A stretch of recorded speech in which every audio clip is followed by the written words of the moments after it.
Salutations, Legion of Doom. Welcome to Podcast the Storm, where social awkward outcasts, crazy weirdos, and all around nerds convene, talk, and debate all things pop culture.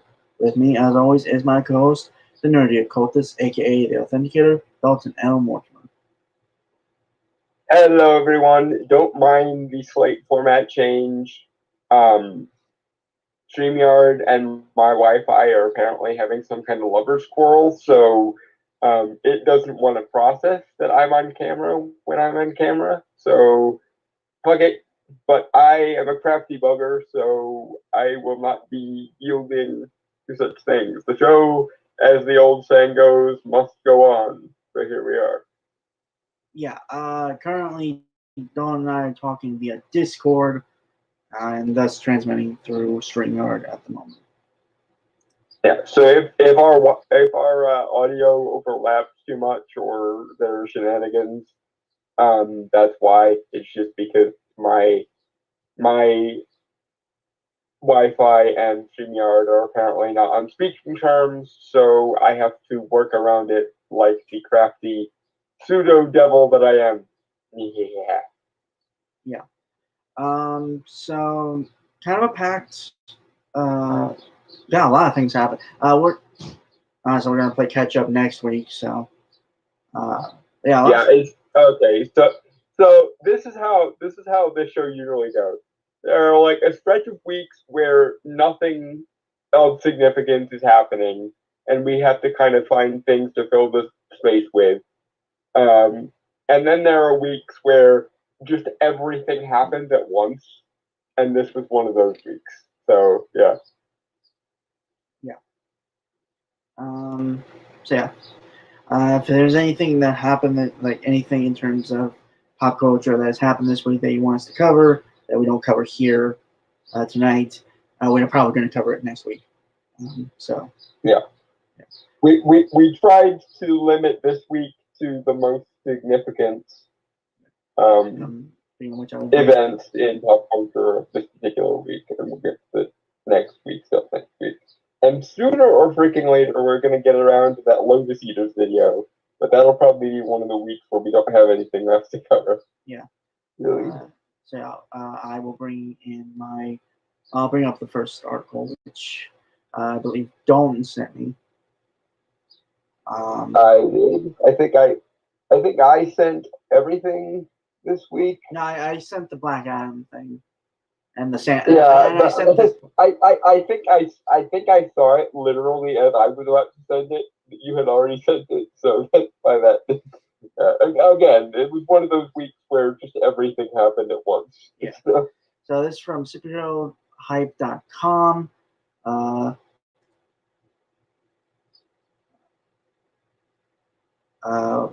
Warner Brothers wants Todd Phillips to consult on new DC movies. It's written by Jake Abet. Hello, Dragon Turtle. It's published Wednesday, June 1st, 2022. And unfortunately, Dragon Turtle, I cannot see the chat, being as I am consigned to the realms of Discord for the moment. So, Brainstormer is just going to have to get double duty keeping an eye on the chat for me. Yeah. I do that anyways, so. Mm-hmm. All right.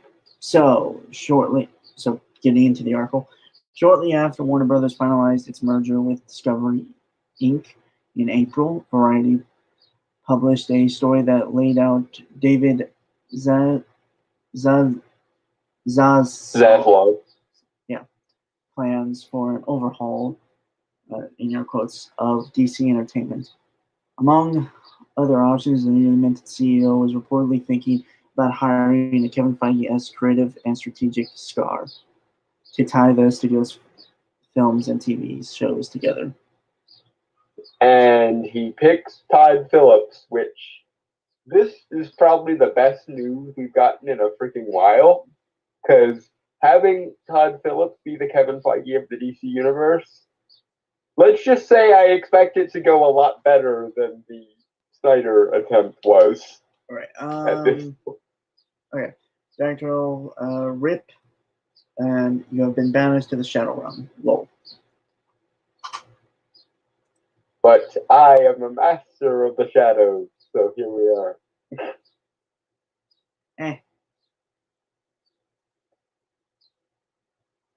In striking me down, you will make me more powerful than you can possibly imagine.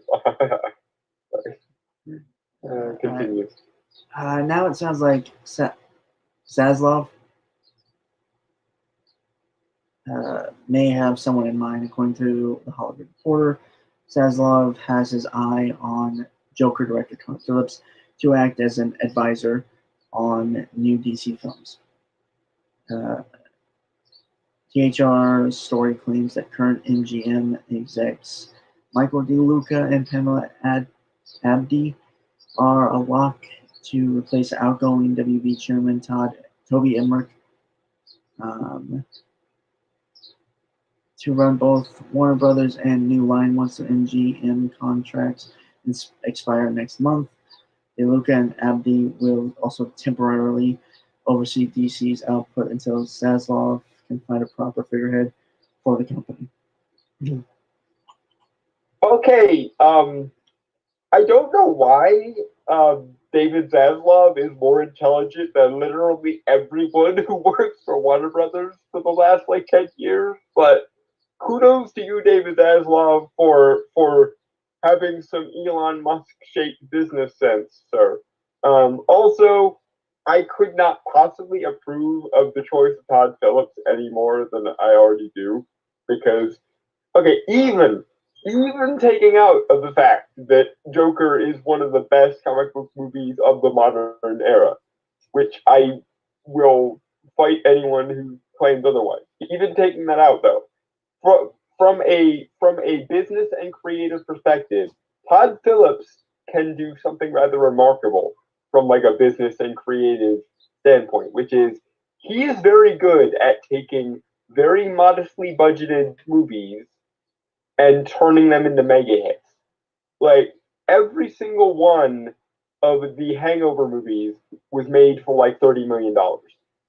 And each one of them made somewhere between 300 and 400 million, if I'm not misremembering. And then of course Joker was made for about 65 million and managed to make 1,070 million. So yeah, he's very good at taking budget and magnifying it out into mega hit status. So even from just a business perspective, somebody who can do that with a blockbuster size budget in the form of, your average blockbuster is very, very now obviously there's going to be some degree of diminishing returns because it's a lot easier to take a small budget and turn it into a mega hit than it is to take a large budget and turn it into a mega hit, because Joker, for example, made more than 20 times its budget, whereas even a mega blockbuster like, say, Titanic or Avatar, that was made for 200 million each and managed to only make about 10 times its budget back, which is still impressive. Don't get me wrong. I'm not saying it's not impressive. I'm just saying there's going to be some degree of diminishing returns. But if DC can start doing that kind of business with every single one of its movies, if Todd Phillips can bring that kind of for lack of a better word, magic to the fore for all of DC's movies, then DC might finally actually be able to do something that it's been wanting to do since the beginning of the cinematic universe era of movies, which is compete with Marvel. Because even DC's most successful movies are moderate hits on like in comparison to Marvel. For example, No Way Home almost cracked the $2 billion mark, and the most successful DC movies of the modern cinematic universe era are Aquaman, which made $1,045,000,000, and Joker, which made $1,075,000,000. So even on like the superhero blockbuster scale, DC is a bit behind. But if you can take Todd Phillips' ability to magnify the marketability of every movie he touches and apply it to some of DC's blockbusters, even factoring in the diminishing returns on the magnifier,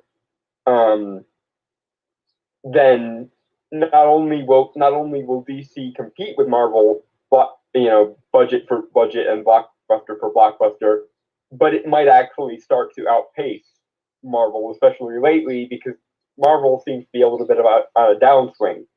Though I will do my best to ensure that Doctor Strange 2 makes $1 billion, because if it doesn't, I'm fucking rioting. But that's neither here nor there. Anyway, moving on. Okay. Sources say that Zaslav and Phillips already have a rapport, but Phillips won't hold an executive position at the studio. Phillips might be a hard sell for a longtime DC fan since he's not an expert on mainstream DC continuity, but that's hardly a surprise. Joker famously took place in its own self-contained universe and largely dialed back any references to Batman lore.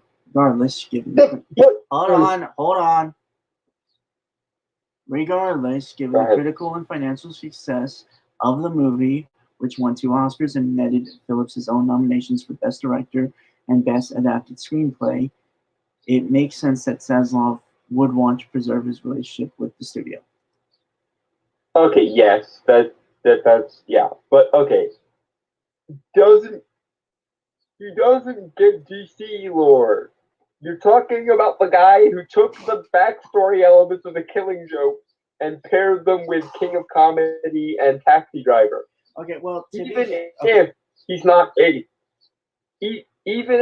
a walking encyclopedia of Marvel lore for DC like Kevin Feige is, even if he's not a mega nerd like Kevin Feige is, he's demonstrated something that is very, very necessary for people who are adapting comic book movies, which is the stuff that he doesn't automatically know, he's willing to do research on. And he's willing to pair the material with the kind of movie that is best to kind of amplify what makes the material special. Like, for example, like he did with Joker, he took the backstory elements of The Killing Joke, paired them with King of Comedy and Taxi Driver, and created a fucking classic. So I'm not worried because he's demonstrated a willingness to actually do his homework. And honestly, while I would love for someone who actually loves and knows the material to also be involved here, if I can't get a mega nerd who is super familiar with the material, my second choice is someone who is willing to do the homework and respects the material on its own terms and is willing to meet the material halfway. Because that is something that is in many ways more valuable. The best scenario is a mega nerd who is still willing to do yet more research. Present company and all that business. But if we can't have a walking encyclopedia like Kevin Feige, then someone who's willing to become a walking encyclopedia for the purposes of doing the material and their own work justice is a very nice close second. And I'm not even unsure that Todd Phillips is I suspect that Todd Phillips is a pretty big comics fan just in his own right, even so, because he was smart enough to look at the Joker and go, what if we took the backstory elements of the Killing Joke and combined them with King of Comedy and Taxi Driver? Which, apart from just being creative genius, is also something that you would have to know something about the specific lore to know that was a good idea to do. While we're on the subject, I'm gonna float this idea that I've had pretty much since Joker came out. And on the off chance that Todd Phillips ever sees this, dear Mr. Phillips, allow me to give you something gratis and for nothing. You take Constantine, right? You take the original run of Hellblazer, and you combine it with Guy Ritchie in the director's chair. You take Constantine and you give it to Guy Ritchie, and then you have him do it in the style of the movie Trainspotting. So in other words, take the original run of Hellblazer, combine it with Guy Ritchie's sensibilities, and then filter that through the lens of Trainspotting. You're welcome. Because speaking of things that would be an instant classic, a pastiche of Trainspotting using Hellblazer as the source material, directed by Guy Ritchie, would just be so awesome that I could barely contain myself. You're welcome. Moving on. Alright, so Dragon Turtle. Corona also said earlier, no, he stood against that YouTuber and his Discord banned. The Dragon Turtle said, just realized this is episode 169, insert 69 joke. Oh, hi. And also, you did change my mind about the Joker. I used to think it was good, but just someone taking the name sell tickets. Still more of a drama in the comic book universe than a traditional comic book movie. No, Dragon Turtle, no, dude, he's not. Dude, he said you changed his mind on that. Granted, he does still have that, yeah, it is. I do kind of agree with them. On it is more of a drama, and I'm willing to. I do think it's a dramatic comic book movie if we're willing to at least be halfway there. See, but the thing is, and this is something that Marvel also does.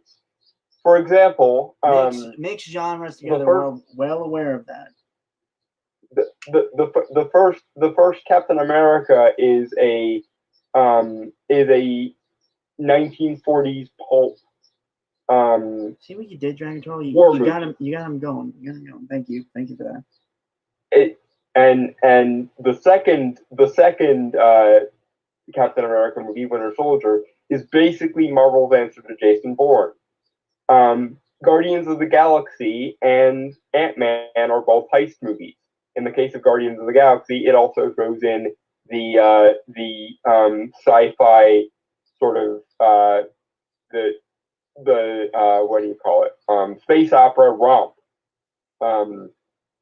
So on and so forth. Scott Derrickson himself said he based Doctor Strange's aesthetics heavily on movies like The Matrix, Dark City, and Inception. A little bit too much on Inception for my liking, but that's neither here nor there. Yeah, but it's not uncomic booky just because they amplify the comic bookiness by channeling other aspects of genre into it. And in fact, that's what makes comics awesome. Comics are a market for everything. You want heavily sciencely influenced characters like Iron Man and Batman? We got you. You want sorcerers? We got you. You want highfalutin cosmic space operas with neon colors. Jack Kirby has you his entire career, and so on and so forth. That's what makes comics awesome. Is they take other genres, they take other types of storytelling, and they turn that shit up to an 11, and then combine it with every other kind of storytelling, which has also been turned up to an 11, creating a well-rounded universe.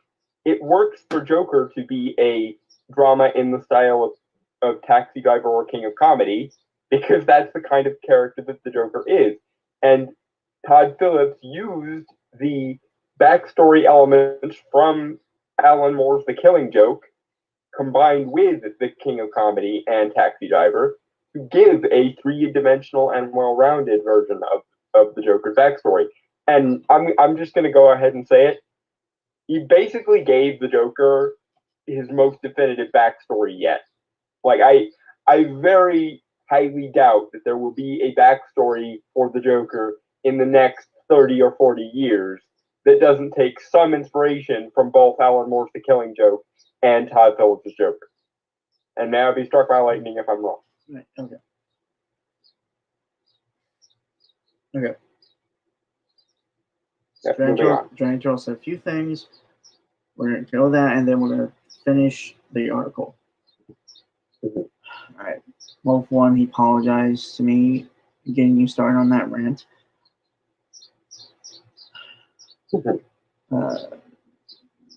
But before that, he says, true, still a comic book movie. Just I worry how the skills will transfer to the rest of the mostly action/adventure genre. I think, once again, Todd Phillips' main skill with the Joker was not trying to make a Scorsese movie. It was knowing that making a Scorsese-style movie would work for the Joker. Okay. And if you think about Todd Phillips' overall oeuvre, he's not even that well known for doing dramas.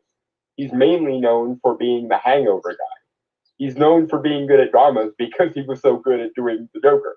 Okay. So my supposition is he's probably the kind of guy who understands each individual property within a comic book universe has their own needs and their own style. Something that I wish I could drill through the heads of fucking old guard film press, because they keep saying that every comic book movie is the same when categorically they are fucking not. But we'll get into that in the next story, I think. Right, okay.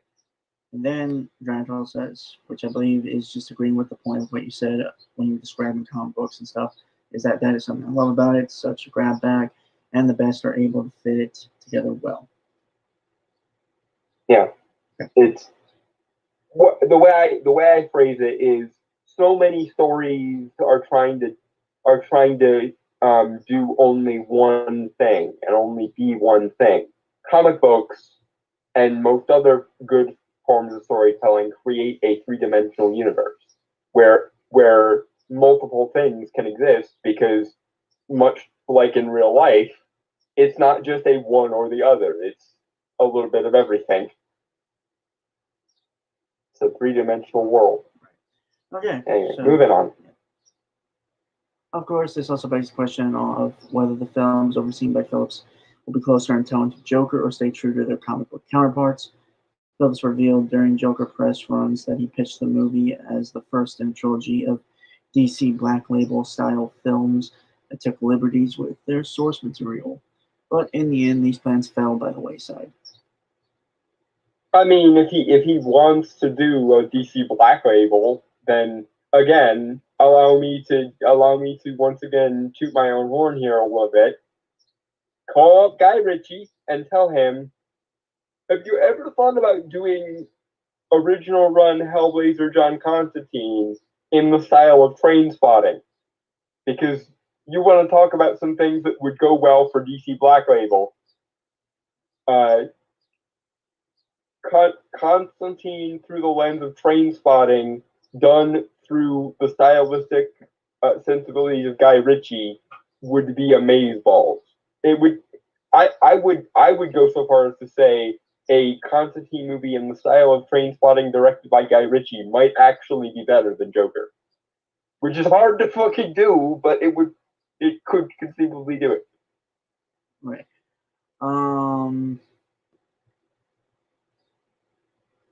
Also, yeah. Well, Todd Phillips is hopefully he's still has those plans written up somewhere for the Joker trilogy because it got announced I believe this week.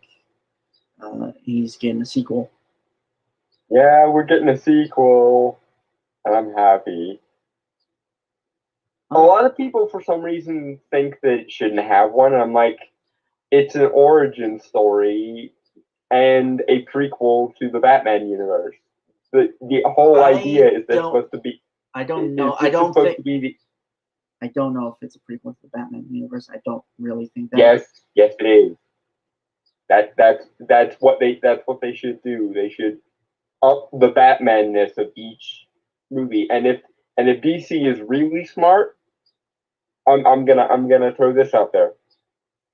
The Joker we saw in the deleted scene of the Batman is the second Joker, and he was inspired by the Arthur Fleck Joker that we see in the presumably Joker trilogy. That would be the smartest way of going about it. Honestly, I whatever. I'm not getting into that. Right. Do you think Phillips would be a good choice to oversee DC's film and TV projects?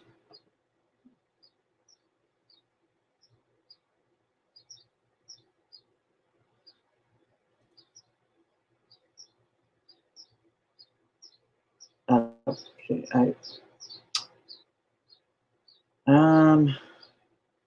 when I tied into the Batman series, Joker isn't normally a main character, says Dragon Turtle. Well, it's Joker's origin story, and if anything, this gives us an interesting in to see how does the Joker see the Bat. Like we've always seen the Joker through the lens of how Batman sees it in every different iteration of him. Well, let's flip the script a little bit and see, a very young, very inexperienced, just becoming the Joker. How does he see the Batman? And here's another idea, because the whole premise of the Batman, like even in the earliest Golden Age stories, is he wants to create a persona that strikes fear into the hearts of Gotham's criminal underworld, and so on. The famous line is, "Criminals are a superstitious, cowardly lot, and so I shall make fear my weapon." Yada yada yada. Well, okay. So what if in Joker 2, the Batman is basically an urban legend, similar to like the Mothman in Point Pleasant, or the Jersey Devil in the Pine Barrens.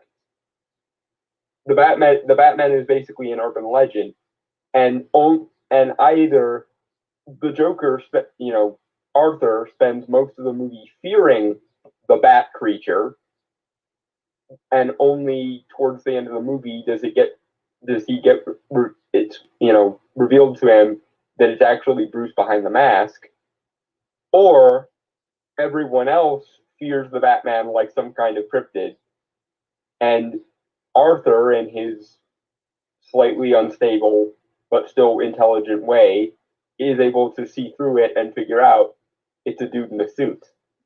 And when he figures out that it's Bruce Wayne being the Batman, he sees it as somebody who finally understands him, just like the Joker always says he does with relation to Batman. The famous like "you complete me" line from Heath Ledger, or every Joker has some variation of the line of "you make what I do worthwhile, because otherwise it would just be boring at this point." So you could almost do both. You could almost have it be, it starts like a movie about a cryptid, a horror movie about a Slender Man style or Mothman style thing, and then when he figures out there's a person behind it, he actually feels sort of like camaraderie for him. And so from Arthur's point of view, the struggles between him and Batman are a game they play with each other, just like every other version of the Joker. There's your Joker sequel. Okay. All right. So Giant Trail says that sounds pretty good. I always found the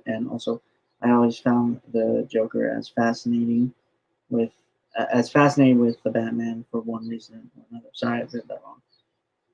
And also they released the title for the next Joker film, which was Joker Folie à Deux.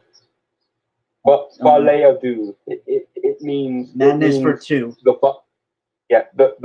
folly of two, and it's a reference to basically shared delusion. Yeah, so, I put it in Google Translate. It says madness for two. So. Well, the more literal translation is the folly of two. But yeah, what it generally means is a delusion shared by two people. And if that is the case, having it be, I mean, there are two ways you could do a Joker sequel that has the Folie à Deux as the framing device. Obviously, you could, the first one, if you wanted to. I was going to say, obviously, the first one would be what most people are already thinking about and theorize, which is Harley Quinn or Harley and Quinzel. Yeah, that would be the lame one. That would be the extremely lame one. But you could also have it be a framing device for the relationship between Joker and Batman, because they're both freaking insane, and the Joker always sees it as a game they play with each other. So that, in my opinion, would be the smarter way of going about it. Instead of going for Harley Quinn again, because fuck you, we could go for the relationship that defines the Joker's life, especially the nascent Joker in the form of Arthur, as he grows in confidence and skill, being going from the character we saw in the first movie to an honest to goodness Joker. The delusion shared by two that really defines his life is the relationship between him and Batman. And if we keep with the theme established in the first movie of he met a young Bruce Wayne before his parents died, with the whole reaching through the gate and making smile thing. What if he sees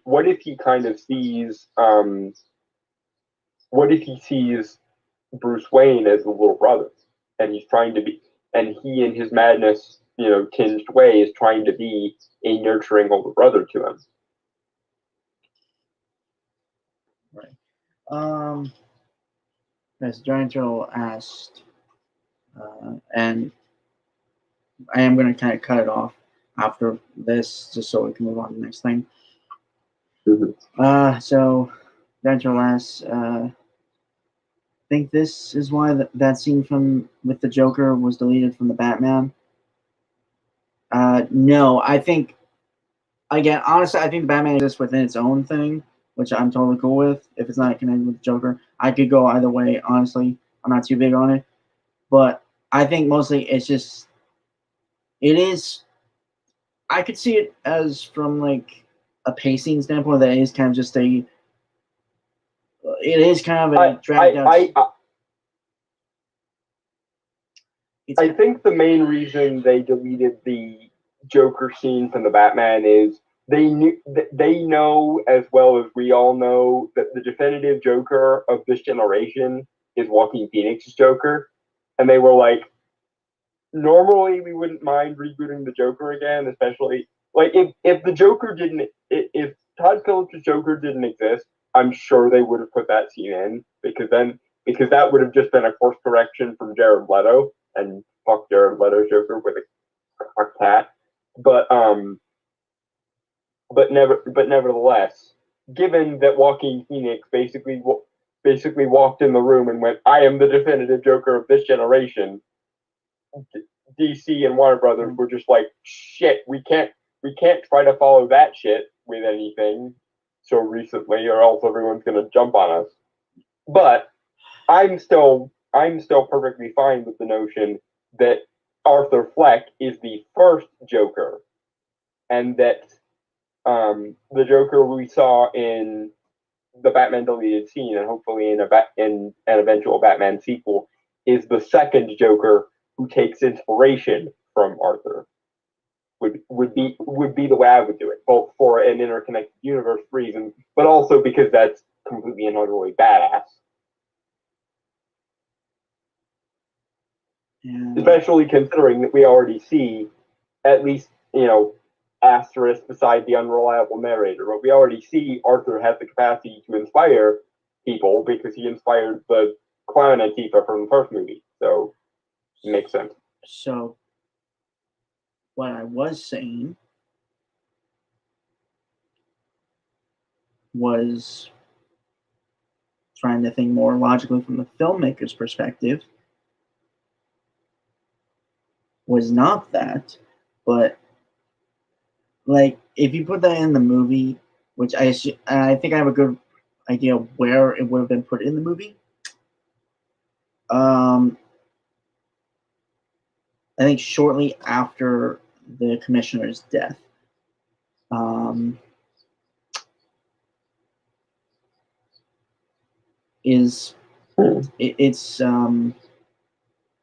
Yeah, because like they referenced the mayor and the commissioner in the scene, so it had to be right. So, okay, yeah, I it's been a while since I watched Batman, so I might just be misremembering things. So I'll be honest, like I'm just being fully technical here, right? It does kind of drag on. It's it doesn't like it does seem like one of those deleted scenes that is just added fluff. It doesn't serve a real. See, I'm gonna have to disagree with you there, because given that I forget Matt Reeves specifically said he wanted his Batman to be inspired by things like David Fincher 7 and The Silence of the Lambs and so on and so forth. I think it makes sense to have it in there because it's basically the superhero, universe equivalent of Clarice going to see Dr. Lecter in Silence of the Lambs, or Will Graham going to see Dr. Lecter in Red Dragon. Okay. And I think it would have added enough to the proceedings to make sense, and also given the context of the actual scene, the scene where the Joker is literally telling him everything he needs to know, but the Batman is too short-sighted to actually take the hint. And you can literally go so far as to say that's the joke. The joke is I'm going to be directly honest with you, and you're not going to believe me because you think I'm just insane. That's the joke. But I think that scene being in there would have added a lot to the movie and would have put an even finer point on the inspiration of the movie, because as we both said when we reacted to the scene, this version of the Joker, the version of the Joker in the Batman, is basically Hannibal Lecter. Barry, and I love it. Yeah, the actor's name is Barry Keoghan. It's an actor. Yeah, Keoghan. Who played Druid, by the way, and based on this scene that we saw him in, severely underused actor in the Eternals. Yeah, everyone in the Eternals should sue Chloe Zhao for basically malpractice as a director. Right. But that's not true. Anyway, Dragon Eternal also said it could be both referring to Harley Quinn, the story of Harley Quinn, and Batman in your kind of pitch for Joker sequel. So, okay, I could see it, but I think it would be a mistake to bring Harley in this early. Yeah, that's fair. I agree with that. Anyway, I'm kind of just putting my foot down right now. We're done talking about this. Moving on. We have to get through this because there's so much to cover. And we haven't even gotten into my wheelhouse yet today. So okay, so this is from Vice.com. The Marvel Cinematic Universe isn't art. It's written by Patrick Marlborough. Said a name wrong. I'm sorry. This was published June 3rd, 2022. June. Yeah. Okay. Dozen of films and TV spin-offs now under its belt. The MCU isn't cinema; it's content. Okay, going to very much philosophy struggle over this, but how exactly are you arbitrating the difference between those two things? Because my guess is you're going to load cinema down with a bunch of aristocratic pomp and circumstance that it does not organically have, that you are putting on it because you think cinema is somehow more authoritative than content, even though the cinematograph was literally introduced as a carnival attraction back in the 1890s, and therefore is no better and no worse than any other form of art meant to be publicly consumed by the masses. And content is just literally anything. Content can literally mean anything as long as it's something substantive. But incidentally, if we are to take the word content at its, most literal definition, anything that is content is by its very nature substantive, because content is a synonym for substance in just about every context. So screw your aristocratic pomp and circumstance, sir. Cinema has always been a public art form for the mass consumption of the masses. It was literally introduced as a carnival attraction back in the 1890s. You don't get to arbitrate what is and is not art, especially when your definitions have nothing to do with historiography or anthropological and historical context or rational distinctions or logic or anything like. You're literally just authoritating two very similar concepts are separate because you say so. And unless you can provide me with a logical and not authoritative reason as to why, you fail. Moving on. Right. Okay. In May, the AMC in Times Square played 70 different screens of Doctor Strange and the Multiverse of Madness in one day. Doctor Strange was meant to be a unique Marvel movie by virtue of it being helmed by one of those dark sorcerers of the cinematic arts, an auteur, in this case, Evil Dead genre legend, Sam Raimi.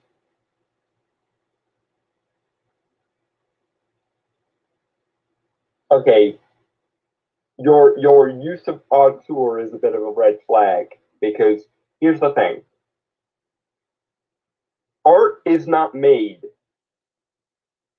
Art is not validated by the greatness of the artist who makes it. The artist is validated by their ability to make great art.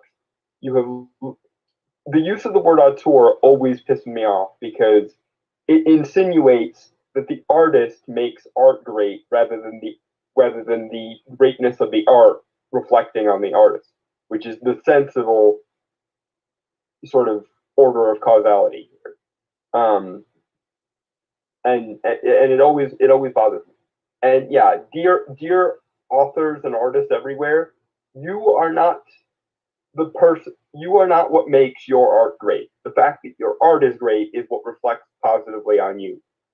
End of.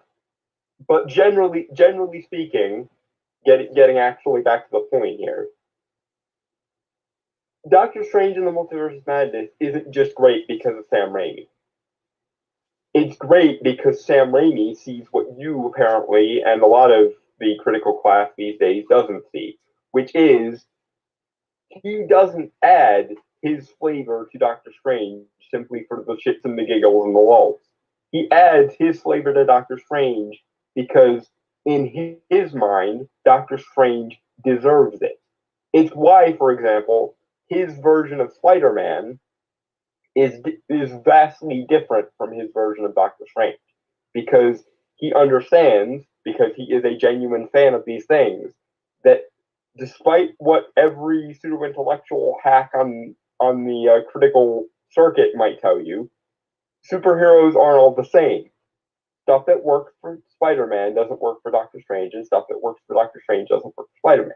It makes sense for Doctor Strange's movie to take horror inspiration because Doctor Strange is a supernatural character whose main skill is the mystic arts, and therefore having him work with eldritch creatures and gothic overtones and zombies and so on and so forth makes a hell of a lot more sense than it does for Spider-Man. That's why, despite the fact that Sam Raimi's flavor is all over Spider-Man, the kind of flavor that it is not his usual supernatural horror flavor, because Spider-Man is not a supernatural horror character, but Doctor Strange is.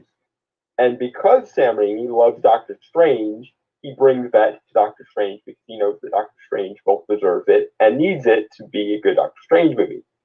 But you'll notice the crux of what I just said there, Patrick, is the thing that makes Sam Raimi able to make a good Doctor Strange movie is the fact that he understands that the movie isn't about him as a director. It's about the character and the world that the character exists in, because the character and the world that he exists in is more important than the people laboring to create that world.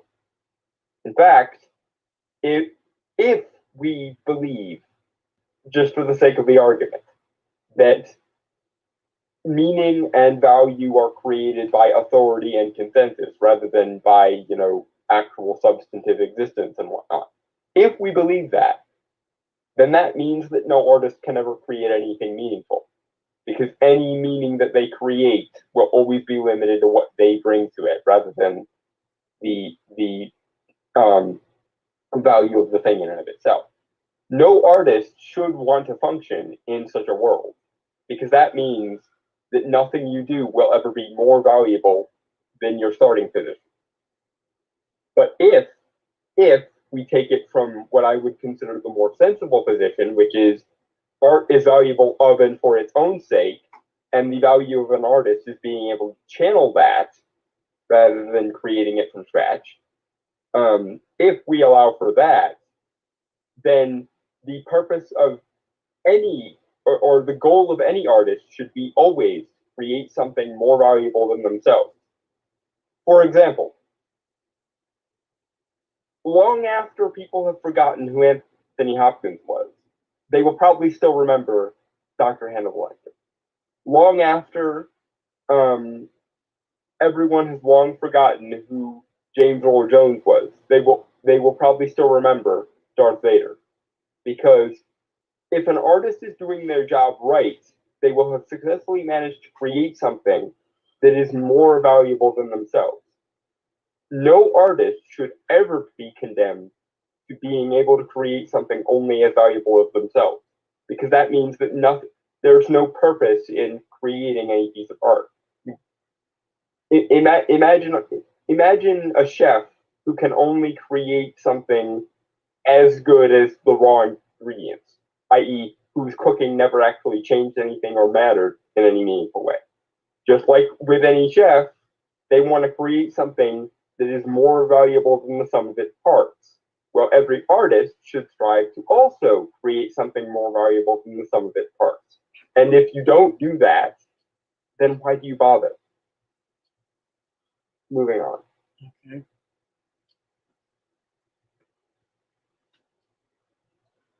All right. One of the most distinct voices of his generation, it's possible to watch a Sam Raimi movie without knowing you are watching a Sam Raimi movie.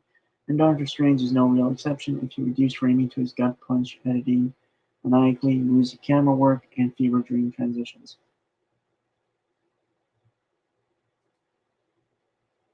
Sorry, say that again. I couldn't hear. Somebody is vacuuming and it's making it harder. Okay. One of the most distinct voices of his generation. It's impossible to watch a Sam Raimi movie without knowing you are watching a Sam Raimi movie, and Doctor Strange is no real exception. If you reduce Raimi to his gut punch editing, maniacally woozy camera work, and fever dream transitions. Are we not going to mention the content of the actual movie? Because the content is once again, I hate to sound like a broken record here, but I'm one of those old-fashioned dinosaurs who actually thinks that the content matters, and that it might have been the content of making a Doctor Strange movie that makes Sam Raimi want to make a Doctor Strange movie, i.e., Sam Raimi is the kind of person who loves supernatural horror and Lovecraftian aesthetics, and Doctor Strange is a character who thrives on supernatural elements and Lovecraftian aesthetics. So, to Sam Raimi, making a Doctor Strange movie is basically like giving a kid keys to a candy store and telling them to go nuts, because he gets to indulge in everything he loves doing, because, and primarily because, the stuff was already there for the taking in Doctor Strange's IP and his lore, and Sam Raimi was glad to bring those elements to the fore. And speaking as a Doctor Strange fan for a second, I'm glad that Sam Raimi was able to do that, because that's the kind of stuff that I, as a Doctor Strange fan, go to Doctor Strange for. I go for the supernatural, gothic, Lovecraftian lore, because that's part of what makes Doctor Strange awesome. But never mind that, Patrick. The idea that, content actually matters and that IPs are valuable for their own sake. You're suspended in a world where the only thing that matters is the meta implications for her. Because nothing is ever valuable for its own sake. Everything is only ever valuable as a means to an end. So, moving on. Yeah. Give me a sec. I clean my glasses.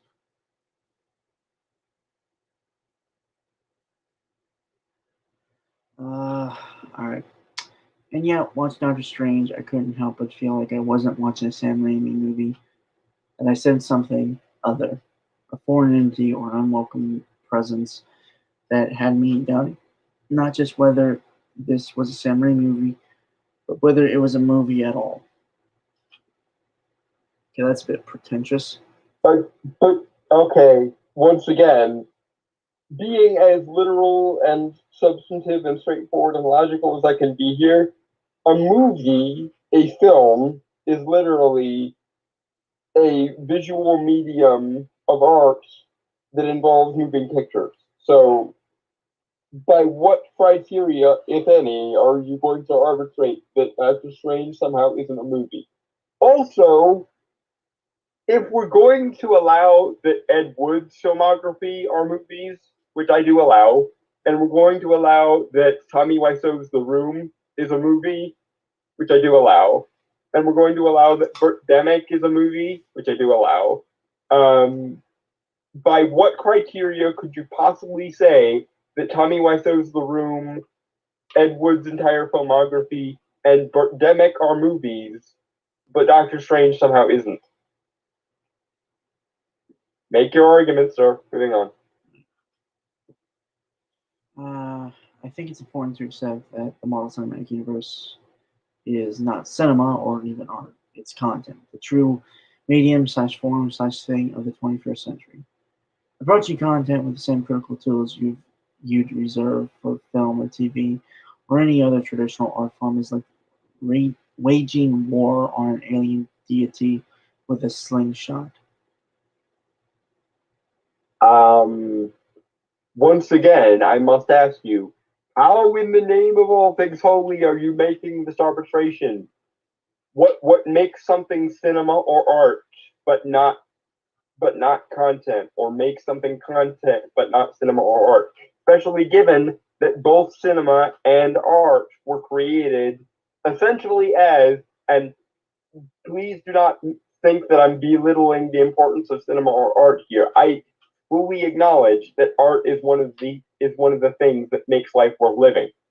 You know, I always kind of make the distinction of science tells us how life works, philosophy tells us why, and art gives us something to fight for, or something to live for. In other words, art is one of the things that makes life worth living. But if we're truly going to go all the way down this rabbit hole, sir, art is basically a glorified distraction. And yes, it can be extremely meaningful, and it is inherently. But if you're going to authoritate and belittle certain kinds of art in favor of other forms of art, then I must point out to you that cinema was originally conceived as a carnival attraction in the 1890s, the cinematograph, that art in general was basically a glorified a glorified distraction for people from their, lives, and anything that is art is only ever going to be so much as a glorified distraction. There are other purposes and other meanings to art, but if you're going to start draining art of its meaning arbitrarily, then you need to accept the fact that basically all art is a glorified distraction. That doesn't mean it's not meaningful. In fact, that's kind of the miracle of art. Something that initially was thought to be nothing more than a glorified distraction actually contains intrinsic meaning to itself. But insofar as art does contain intrinsic meaning to itself and isn't subject to human whims and human wills and human subjectivity, you can't just arbitrate what is and isn't good art based on your personal authoritative hierarchy. If you're going to place certain art above other forms of art, then the burden of logical proof is on you to explain how that hierarchy works and why it is meaningful. And if that hierarchy of yours, that personal hierarchy of yours, doesn't stand up to logical scrutiny or is based on non-definitions, then I'm going to come along like the guy who pulls the house of cards, the card out of the house of cards and watch it collapse, or the guy who knocks down the sandcastle that you've made, because your arguments so far haven't even involved making any cases, let alone holding up to any kind of scrutiny. But do go on. Maybe you will actually make an argument here. But that argument will still be subject to scrutiny. Well, before we move on, Jennifer actually asked a question for you that I think you should probably answer right away. Where does magic and faith fit into that philosophy? The science is how, philosophy is why, art is why we do it thing.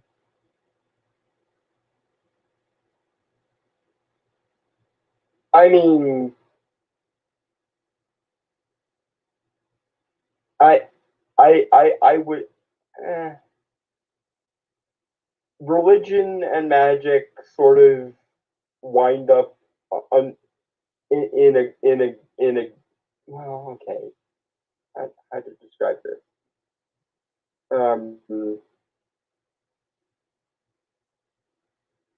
I think everything is ultimately subservient to philosophy at the end of the day. I think science, magic, and religion are all sort of the what's of existence in different ways. They're all sort of interdependently part of what.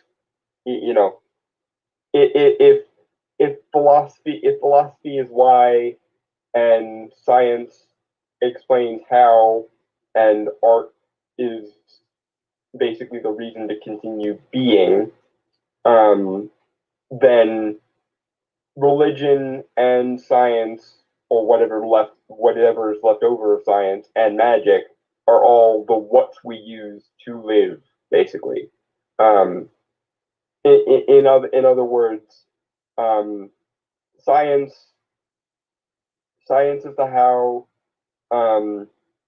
philosophy is the why, and art is the reason to keep going, and whatever's left over of science, religion, and magic are the what we use to keep going. It's sort of the engine of the car, more or less, to varying degrees.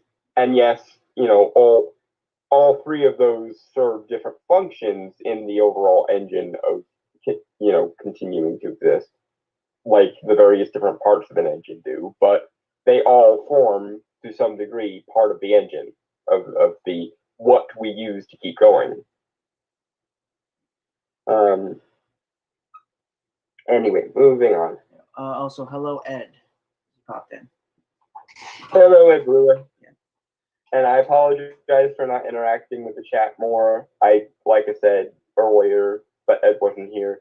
I can't see the chat because StreamYard and my Wi-Fi are having some kind of war with each other. So I'm having to piggyback off of Discord and do it that way. Johnny Cole says that makes sense, and she blinded me with science, not religion or magic. Says Ed. Well, maybe you just haven't done enough research into religion or magic. Is the answer there, sir? No, I think there's a. I know he was making a joke, but I was kind of taking the piss out of the joke by saying anyone who's never been blinded by religion or magic just hasn't done enough research into either religion or magic. Anyway, now in my personal hierarchy, I think religion is the odd one out here, insofar as I think the world could probably do with a great degree less of it. But even in my even in my personal utopia, there would still be a place for religion. It would just be less important. It would just be somewhat less important than science, philosophy, or magic. Anyway, yeah. Moving on. I think it's important to accept that the Marvel cinema. I hit that.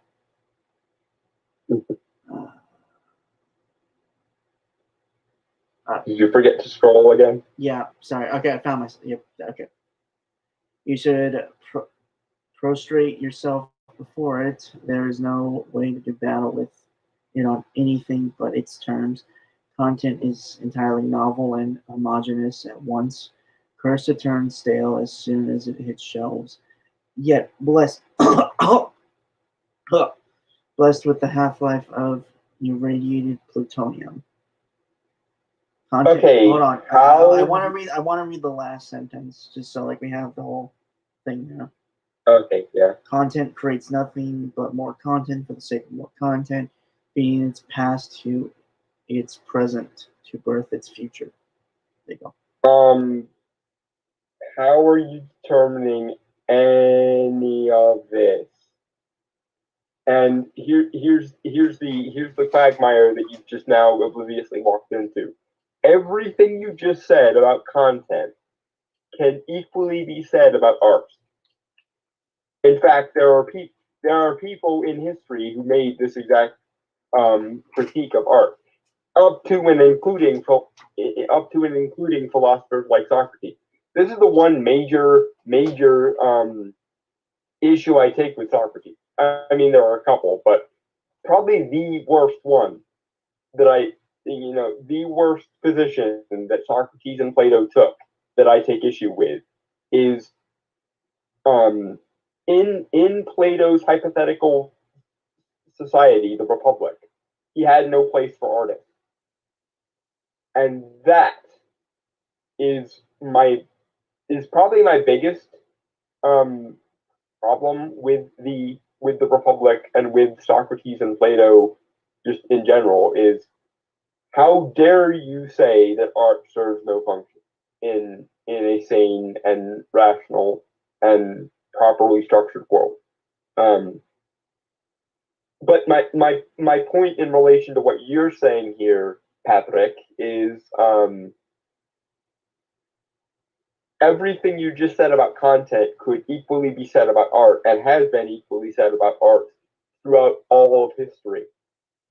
Because you have not given a definition of content that doesn't also apply to art, and you haven't given a definition of art that doesn't also apply to the things you would call content.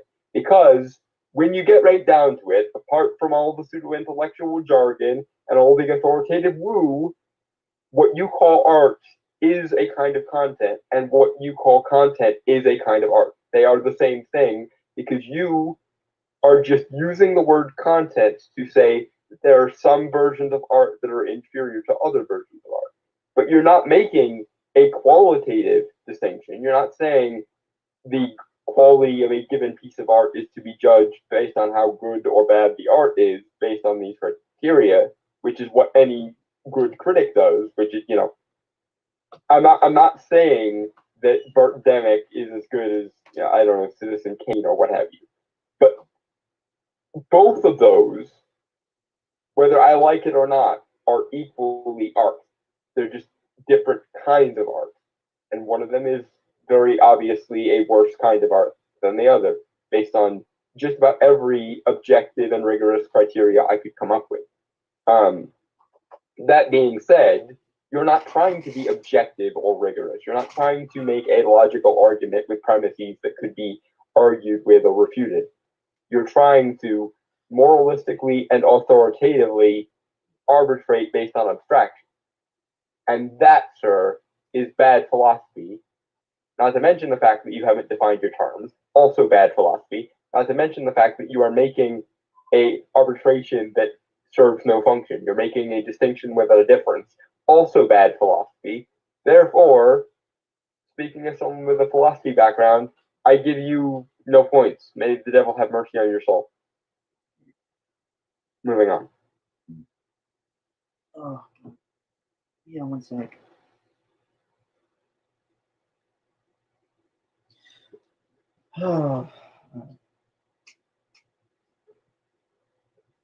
Nowhere does content take shape as purely as it does within the MCU. The most successful and expansive content franchise there has ever been, with 28 films and at least 11 more in development, and at least 18 TV series under its belt. The MCU has come to reign supreme as peak content in the age of content. It smothers its rivals in their crib and proliferates like unchecked cancer. Since Iron Man hit cinemas in 2008, the MCU has reshaped an industry to mirror its cannibalistic evolutionary path, managing to eclipse entertainment, in air quotes, as it was with content, as it was without any real hindrance or competition. You, sir, are a complete and utter substanceless prick. Because the thing you fail to acknowledge, sir, is that people determine for themselves the kind of art they wish to consume. You can argue with their choices, you can make arguments why they're making the wrong choices, you can do any of these things. These are all fair play. We can all have as many discussions as to what is good art and what is bad art as we want. But what you do not, under any circumstances, get to do is to take away the legitimacy of a particular kind of art. You can claim that it's bad. You can claim that it doesn't live up to your standards. You can claim this, you can claim that, you can claim anything else. And your claims will each in turn be subject to scrutiny, as with any philosophical discussion. But what you do not get to do, what no one gets to do, is invalidate an argument, not with reason, not with logic, not with counter examples, not with counter arguments, but with simple authoritative pronouncements from on high as though you're an authority on the matter. You don't get to say what is content and what is not content, especially when you consider that in the case of publicly consumed art, like, books, movies, basically any kind of art that isn't directly commissioned by one individual. Art that is meant for popular consumption, the worth of is to be determined by the public, by people making their own individual choices with their own individual finances to support the art they want to see. The issue you're having, sir, is that the public at large likes a kind of art that you don't see as worthwhile. And rather than actually make the arguments to those people as to why their kind of art is an inferior kind of art, which, by the way, I would still oppose you on, but never mind. Rather than make the intellectually honest version of this article where you say, I think the MCU is bad art, rather than doing that, you somehow have managed to authoritatively and abstractly arbitrate that the MCU doesn't even have the legitimacy to be called art. Therefore, you've implied to me that your entire worldview with regards to art is nothing but abstract, authoritative, consensus-based pronouncements based on your personal authority. And I hate to break it to you, but appeal to authority is a logical fallacy. And if all you have is, this isn't proper art because my abstract woo, then fuck off, sir. There's the door. Your abstract woo has no authority here. Your morality has no authority here. Your hoity-toity aristocratic sensibilities have no authority here. Make an actual argument that has premises that can be argued or refuted, and don't focus on legitimizing or delegitimizing your opponent. Because that is not an argument. That is not how you win an argument. You don't win an argument by saying, this person or this thing is invalid, therefore it's not even admissible to the discussion. That, sir, is a coward and a pompous aristocrat's approach to winning an argument. And it is not in any meaningful way whatsoever the correct way to have a discourse. You could make the argument that the MCU is bad art. Depending on the case, I would just disagree with you, or I would agree with you based on my own criteria. But the thing is, I don't just say, I think this is bad art, or I think this is non-art. I actually feel it incumbent upon myself to understand why I think what I think, and thereby make an argument. And my arguments are to be judged on whether they can hold up to scrutiny.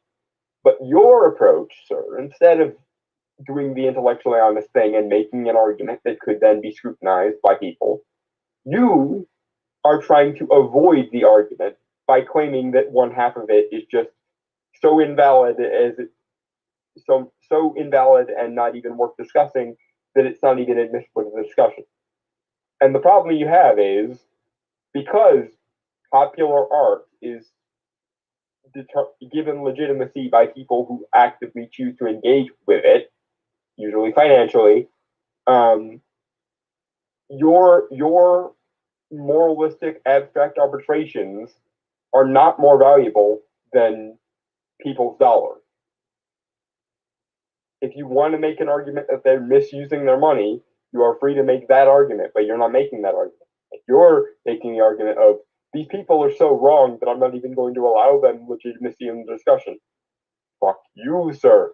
You are not the arbiter of legitimacy. And in fact, no one is the arbiter of legitimacy, because legitimacy and authority are to be generated by substantiveness, i.e., authority is not something you base an argument on. It is something that your argument gains when it has already held up to scrutiny.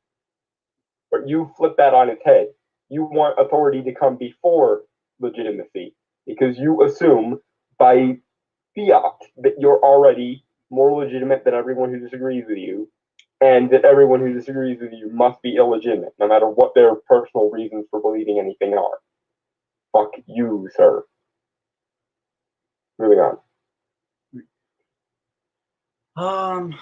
Okay, it has succeeded so thoroughly that majority of people find anything that does not feel like content repulsive and off-putting, and you can measure to the point where it sends them into genuine fits of rage, like the Marvel fans who planned to storm Sony headquarters for initially failing to negotiate a deal to keep Spider-Man in the MCU. Yeah, because people, unsurprisingly, care about the kind of art they like. I mean, that's and if nothing else, the fact they care about the kind of art they like kind of gives lie to this whole rigmarole of one of these things is art and the other one is content because I say so. Okay, but that is a bit much, to be fair. I mean, it is, but here's the thing. In a healthy artistic landscape, every piece of art would inspire that kind of loyalty.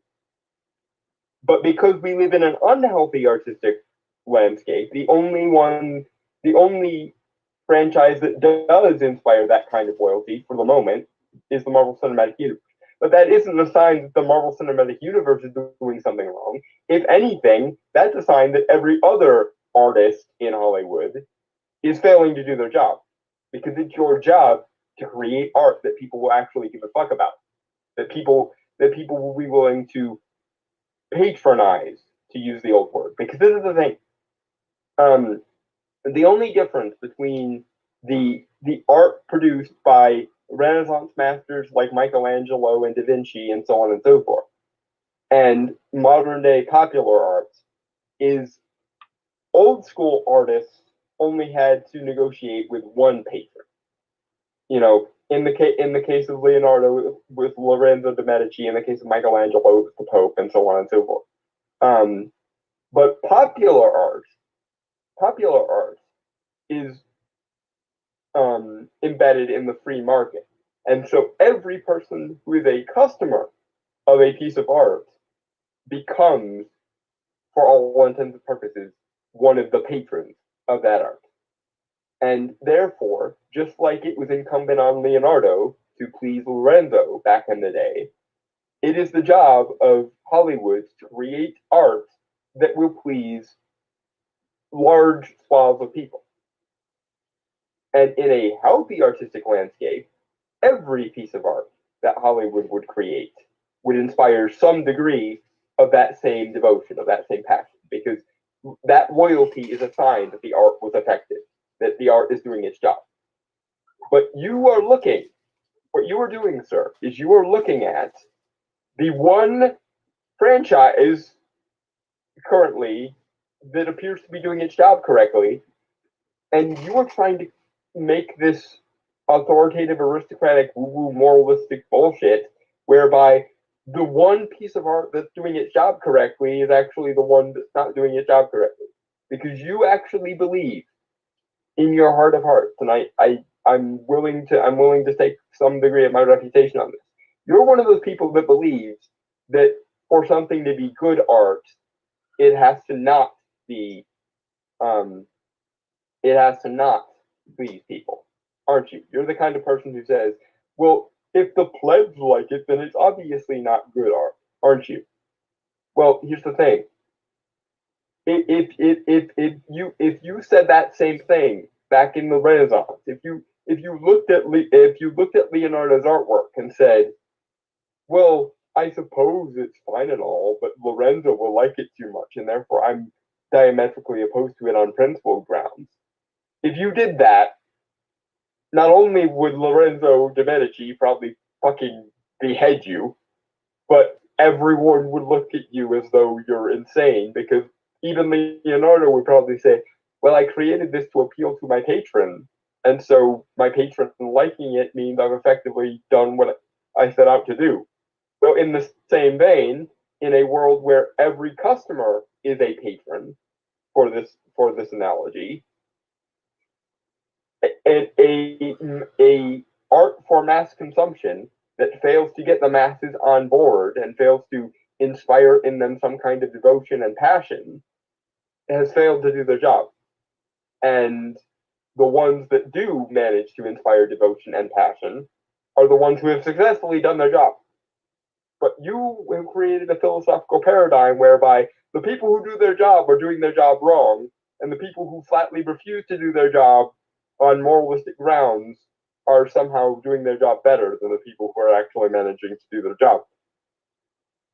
you are free to have this completely backwards and bullshit ideology in your brain, sir, but you are publicly espousing it in a public forum, i.e. the internet, and you are being philosophically incoherent while doing so.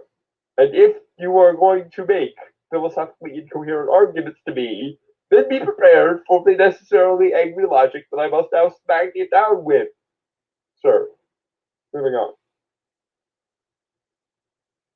Okay. Brilliance of Disney's content deluge is the way in which it reshapes everything around it into content also, be it queer identity, schizoaffective personality disorder, or the Armenian genocide. Everything is just to the content mill. This is the beauty of a product that holds nothing distinct within it. Okay, so I have a few things to say before you do, Dom, because that's clearly because those last two are clearly references to Moon Knight. I will at least make an okay. I will. This is more just a criticism of just the overall handling of like the Marvel shows, where it's kind of just it's build up, and like we've just before like I really get into it. I think we could both agree like kind of we both agreed on like the idea of like they haven't really handled the shows right because they're too short, and it's mostly just build up without a real payoff or anything. Well, and to some degree, that's part of the problem of the MCU, especially Phase 4 MCU in general, is I'm fine with build up. I'm fine with you saying, hold on a minute, let me set up pieces before you judge what I'm making. Right, fair enough. But again, the issue is there's no real payoff. There's no catharsis. Yeah, at some points though, it's the way I'm beginning to look at the MCU is like, okay, guys, you told me like 10 years ago when Avengers came out that you wanted a little bit of time so you could tell bigger and grander stories with bigger and grander content and bigger and grander scales. And that's fine. I'm on board with that. I'm willing to wait for my characters to come to the fore so that they can be served well. But here's the thing: at some point, there needs to be some like payoff. Like the chess pieces have to be set up at some point, and then we actually have to engage in the game. Like because it's basically like two people meet each other. And one of them says, "Hey, do you want to play a game of chess?" And I say, "Sure." And then you say, "Well, give me a second. I've got to set up the pieces." I'm like, "Okay, fine." And at some point, I have to wonder, when are all the pieces going to be set up so that we can actually start the game? And that's where I'm at with the MCU. Like, you've had 10 years and change. When are we actually going to start seeing some of that payoff that you've been promising me for 10 years? Okay, so sorry. Go ahead. Well, I was just going to bring up the Dragon Turtle. Just put this on here. It sounds like they are addressing an actual problem: the formulaic checking boxes, paint by the numbers, assembly line of content to consume. I mean, yes, but I think the real problem is like. Actually, no, that's actually pretty accurate, to be fair. Okay, see, here's the problem, though. Brainstormer and I look at the MCU and we say, your attempts to prolong this are fine as long as it yields something, as long as there's a result at the end. And it doesn't even have to be a final result. It can be a result for a specific time period, and then we can keep going and building and doing more. But the thing is, people like Patrick, I think is his name, right? Yeah. People like Patrick assume that there's no reason to do any of it. Assume that there's no substance anywhere in the vicinity, and that's the issue I take with it. This is the difference between the pseudo-intellectual and the actual fan. The pseudo-intellectual looks at a piece of art and says, "There's nothing to grab onto here. It must be worthless." The actual fan looks at it and says, "I'm willing to be patient, but you have to actually deliver at some point." And that therein lies the difference. Also, in Patrick's framework, there is some difference between content and art, and I don't think there is a difference. I think all art is content and all content is art, at least within the context of this discussion. I don't think there is an authoritative or moralistic or abstract distinction between these two things. My issue is Patrick's main reason, it seems, for calling the MCU content has nothing to do with they're taking a long time to deliver. Patrick's issue appears to be that this entire enterprise was stupid to begin with. There is no reason why anyone should care about superheroes or fandoms or IPs or any of that. And on that point, I fundamentally disagree, because I will put, for example, Neil Gaiman's The Sandman up against any piece of Western literature in the last century. Any piece.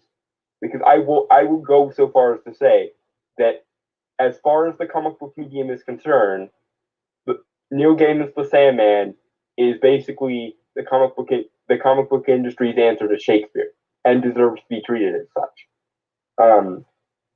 Whereas Patrick looks at everyone liking a kind of art that he doesn't understand and says, "You all must just be wrong. There must be no meaning here whatsoever." No matter how many people say, "Dude, are you not paying attention?" or try to counter argue with him, he will always assume that they must be invalid and that everyone else who doesn't like superhero content must be intellectually superior. And that's my issue. Because you're free to believe yourself intellectually superior if you can actually demonstrate it, if you can actually argue the point. But instead of arguing the points, he's trying to create a framework where he doesn't even have to argue the point, where it's just assumed that some people are superior to other people and some people's opinions are superior to other people's opinions, and I don't even have to argue because we. Right. You know? Moving on. Okay. This is the beauty of a product that holds nothing distinct within it. The MCU has spent a decade and a half honing its voicelessness, sapped generation of creatives like a parasite, allowing their content to have a universal blank quality that can be adapted to any topic, any vision, any direction, or any change in the market. Hold on. The result is something that can be anything to anyone, any meaning you can dream of can be attached to this content, like an accessory snapped onto an action figure. Okay. How? Oh God, damn it! We're gonna have to take that piece by piece. Start again, because I need to focus my rage at actual targets here, because there's so much wrong with that sentence that I can't even begin. Okay, I'll read the first. I'll read the first two sentences, because they're pretty much the same. All right. This is the beauty of a product that holds nothing distinct within it. The MCU has spent a decade and a half honing its voicelessness. Okay. Nothing distinct. Nothing distinct. Really. You realize that your entire argument hinges on ignoring the specific things that are, like, the actual content. Like, okay, so here's the philosophical hypocrisy. You claim that this entire enterprise is this nebulous word you've defined as content. This is your claim. And yet, to prove your case that this is nothing but content, what you, sir, are going to do, very ironically indeed, is ignore all the actual content of the content. You've ignored all of the specific elements of every movie in this franchise to insinuate that they're all the same interchangeable product. And here's the thing, and this is why I needed to break this down, because this is a place you start going wrong, and then later on in the article you take something that should be a good thing, something appealing to many different sensibilities and serving many different ends. You know, it's you're taking the fact that the MCU can go anywhere it wants to go and do anything it wants to do, and you're turning that into a negative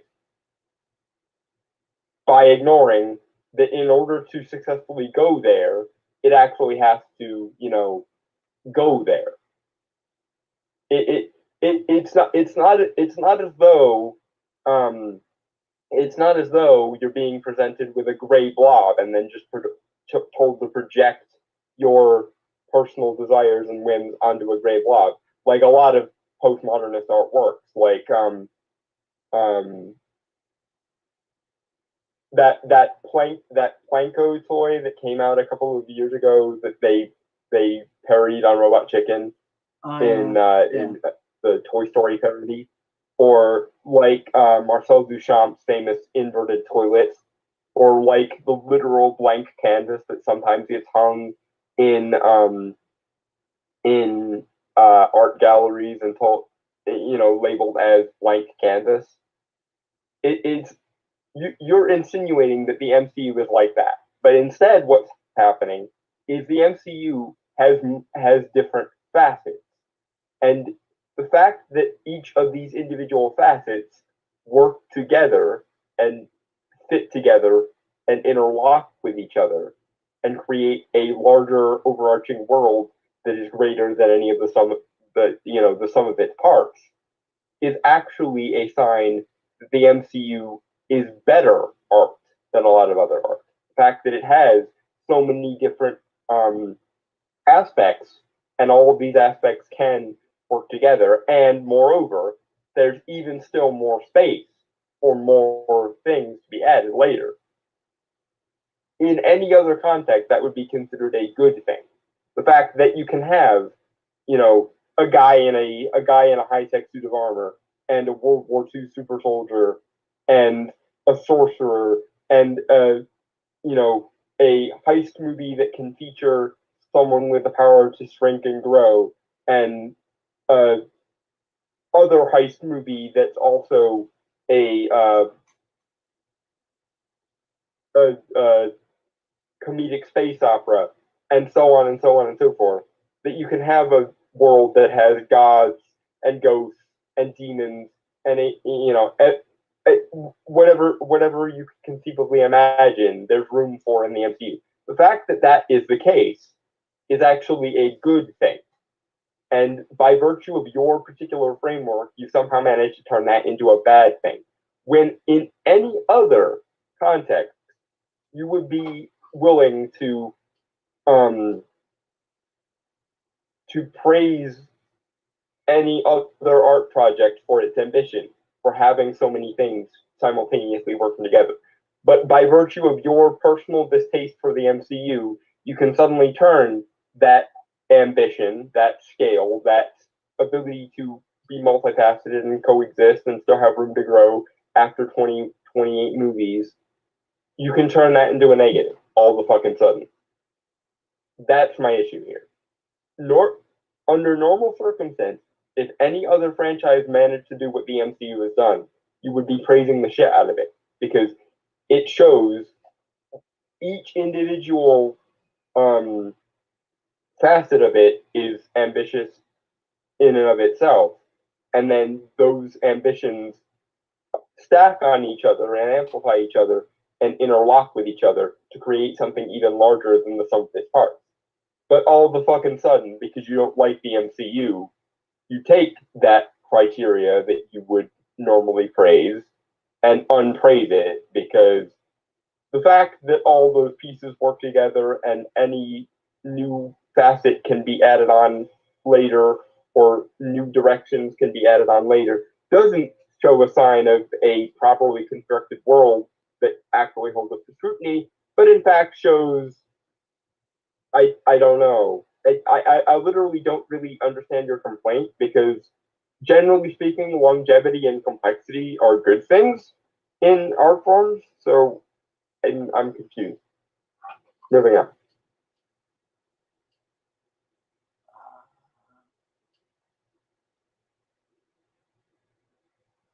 Okay, so Dragon Turtle just posted this like 2 minutes ago.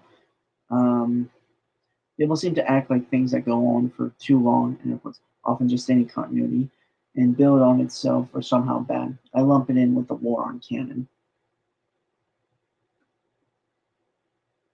I mean, yeah, to some degree. I'm like, 5 minutes ago you were praising this for its ambition, but it went on longer than you wanted it to, and so now all of a sudden that same admirable quality, the ability to be complex and interlocked with other things, is now all of a sudden a bad thing. Like it was fine for Endgame to be what Endgame was, but anything after Endgame is all of a sudden bad now. Never mind that the Infinity Gauntlet storyline was literally just one storyline, and that generally stories tend to feature more than one storyline, so it's only natural that we now have other storylines to deal with. But because I personally am bored, scrap everything I said was ambitious 5 minutes ago. Yeah. Right. Yeah. Moving on. The voicelessness sapped the generation of creatives like a parasite, allowing their content to have a universal blank quality that could be adapted to any topic, any vision, any direction, or any change in the market. Okay, so before going, I know you're going to have some things to say to that, right? But so obviously they're referencing like the various cinematic universes that try to start up, like Dark Universe, DCEU, originally with Zack Snyder, obviously. I think there was another one that I can't remember. The MonsterVerse, the Godzilla versus Kong thing. I mean, that's still kind of like going on. So it's marginally successful. Yeah. But what? Hold on. Go ahead.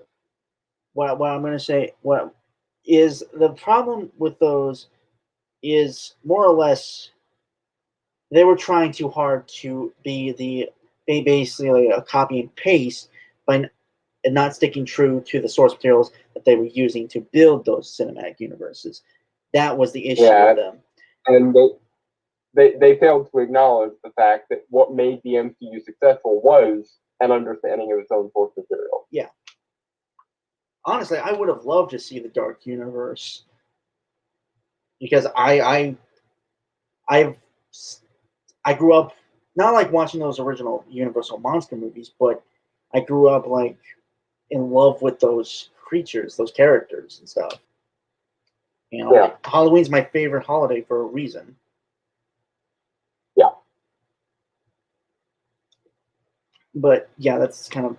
I mean, not to completely shit all over the people who made attempts to make a cinematic universe, but even M. Night Shyamalan, for as much of a shitstorm as M. Night Shyamalan was, managed to make basically what amounted to a cinematic universe with Unbreakable, Split, and Glass. And Glass was amazing, by the way, and I'm gonna fight anyone who says otherwise. But the issue I take with what Patrick just said there is he crapped all over the idea of something having universal appeal and being able to adapt to its audience. And once again, Patrick, I have to point out to you that that's how art is supposed to work. You're supposed to be able to appeal to a universal set of people, and you're supposed to be able to adapt to what changes may come, because that's a sign of a well-constructed universe and the ability of the creative within that universe to adapt to things. Also, the whole parasiting off of a generation thing. You mean it was able to incorporate creative voices from many different people? Once again, you're taking an otherwise good thing and calling it a bad thing because reasons. And your reasons essentially amount to, well, I don't like it. And once again, I must point out to you that whether you like something or not is not meant to be a basis for an argument. It's supposed to be a conclusion, i.e., you're supposed to be able to understand why you don't like something and then argue based on that. Rather than starting from the premise of, well, I don't like this, and fucking taking every piece of data you can acquire and warping it out of proportion so that your position is fulfilled. Like, and this is how I know that's what you're doing, because you're taking things that in any other context would be good things, like the ability of the MCU to adapt with the times, like its ability to incorporate multiple different creative visions, like its ability to have a universal appeal. You're taking things that are unquestionably good in every other context and turning them into bad things because your personal framework says so. And when I address your framework and show your framework to be false and folly, you don't get to go, well, but the subjectivity. No. If you can't be asked to make a coherent argument, then your argument is incoherent, and therefore no one has any obligation to listen to you. Moving on. The result is something that can be anything to anyone, meaning you can dream of, can be attached to this content like an accessory snapped onto an action figure. Or a new attachment on a Swiss Army knife. See, this is again the problem. Normally, things having multiple functions and multiple meanings and multiple uses is considered to be a good thing. That's why, Swiss Army knives are considered as useful as they're considered, because they have multiple different functions. That's why duct tape is almost regarded as fucking magical, because you can do almost literally anything with that. Case in point, look at all the Mythbusters duct tape episodes. They literally have not found, I think, a single one thing that duct tape isn't capable of doing if you use it correctly. God, I haven't seen them. I just don't think I ever really watched Mythbusters growing up. Oh, dude, you're missing out. Well, no, I think I watched it like in school, in like science classes, but I barely remember them. Yeah, but yeah, seriously, dude. Though you are missing out on some grade A television if you haven't seen Mythbusters. I mean, I've seen Adam Savage, like videos of him on YouTube and stuff. So I think honestly, I should probably check out some clips and stuff. So anyway, I mean, yeah, Adam Savage and Jamie Heineman. I mean, the Mythbusters are basically IRL superheroes, all things considered. Right down to having the distinctive personalities of comic book characters. In fact, somebody should literally make a Mythbusters comic where they have superpowers, because it would be awesome. But yeah, the ability to have multiple functions and to gain multiple to swap out one attachment for another attachment is usually something we look for in things that generally hold up to more scrutiny than other things, like duct tape, like the Swiss Army knife, like, so on and so forth. So somehow you can take something we aspire to in every other aspect of civilization and turn it into a negative. And I don't know why. Other than you, for some reason, refuse to acknowledge that each attachment on that Swiss Army knife has a different function. No matter how many differences that are pointed out to you, And when someone points out those differences to you, you will reframe it as they're co-opting someone else's meaning. And yeah, no, you can fuck off. That meaning is being contributed to that overarching whole. For example, Sam Raimi really enjoyed himself making Doctor Strange 2, and I hope to God he comes back in Doctor Strange 3, preferably with a better writer. That's neither here nor there. James Gunn really enjoyed making his Guardians of the Galaxy. Taika Waititi loves making his contributions to the MCU. The Russo brothers made a fucking career off of their contributions to the Captain America franchises and then eventually the latter two Avengers movies. Like, the fact that people willingly choose to offer their sensibilities to a project might, in any other context, in a more charitable and more intellectually salient context, point out to you that if all of these talented people are willing to give their talents over to this project might just barely be something, meaningful. And especially given how much of a large impact this has had over popular culture to so many millions upon millions of people, that would be consistent with all of the available evidence and all of the available logic. The people who make the MCU enjoy doing so. The people who consume the MCU enjoy doing so largely. Again, not every movie is perfect, and just to prove that I can be harsh on the MCU, in my opinion, only 13 of the 28 MCU movies have been good.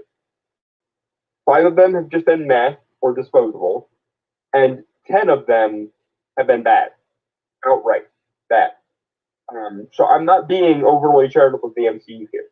But one thing I will give the MCU is its ability to have longevity, complexity, the ability to stand up to scrutiny, and the ability to inspire people does make it not just art, but very good art. Because most franchises and most intellectual properties can't last for 28 movies and several shows, not to mention theme parks and, pop culture references and every other fucking thing.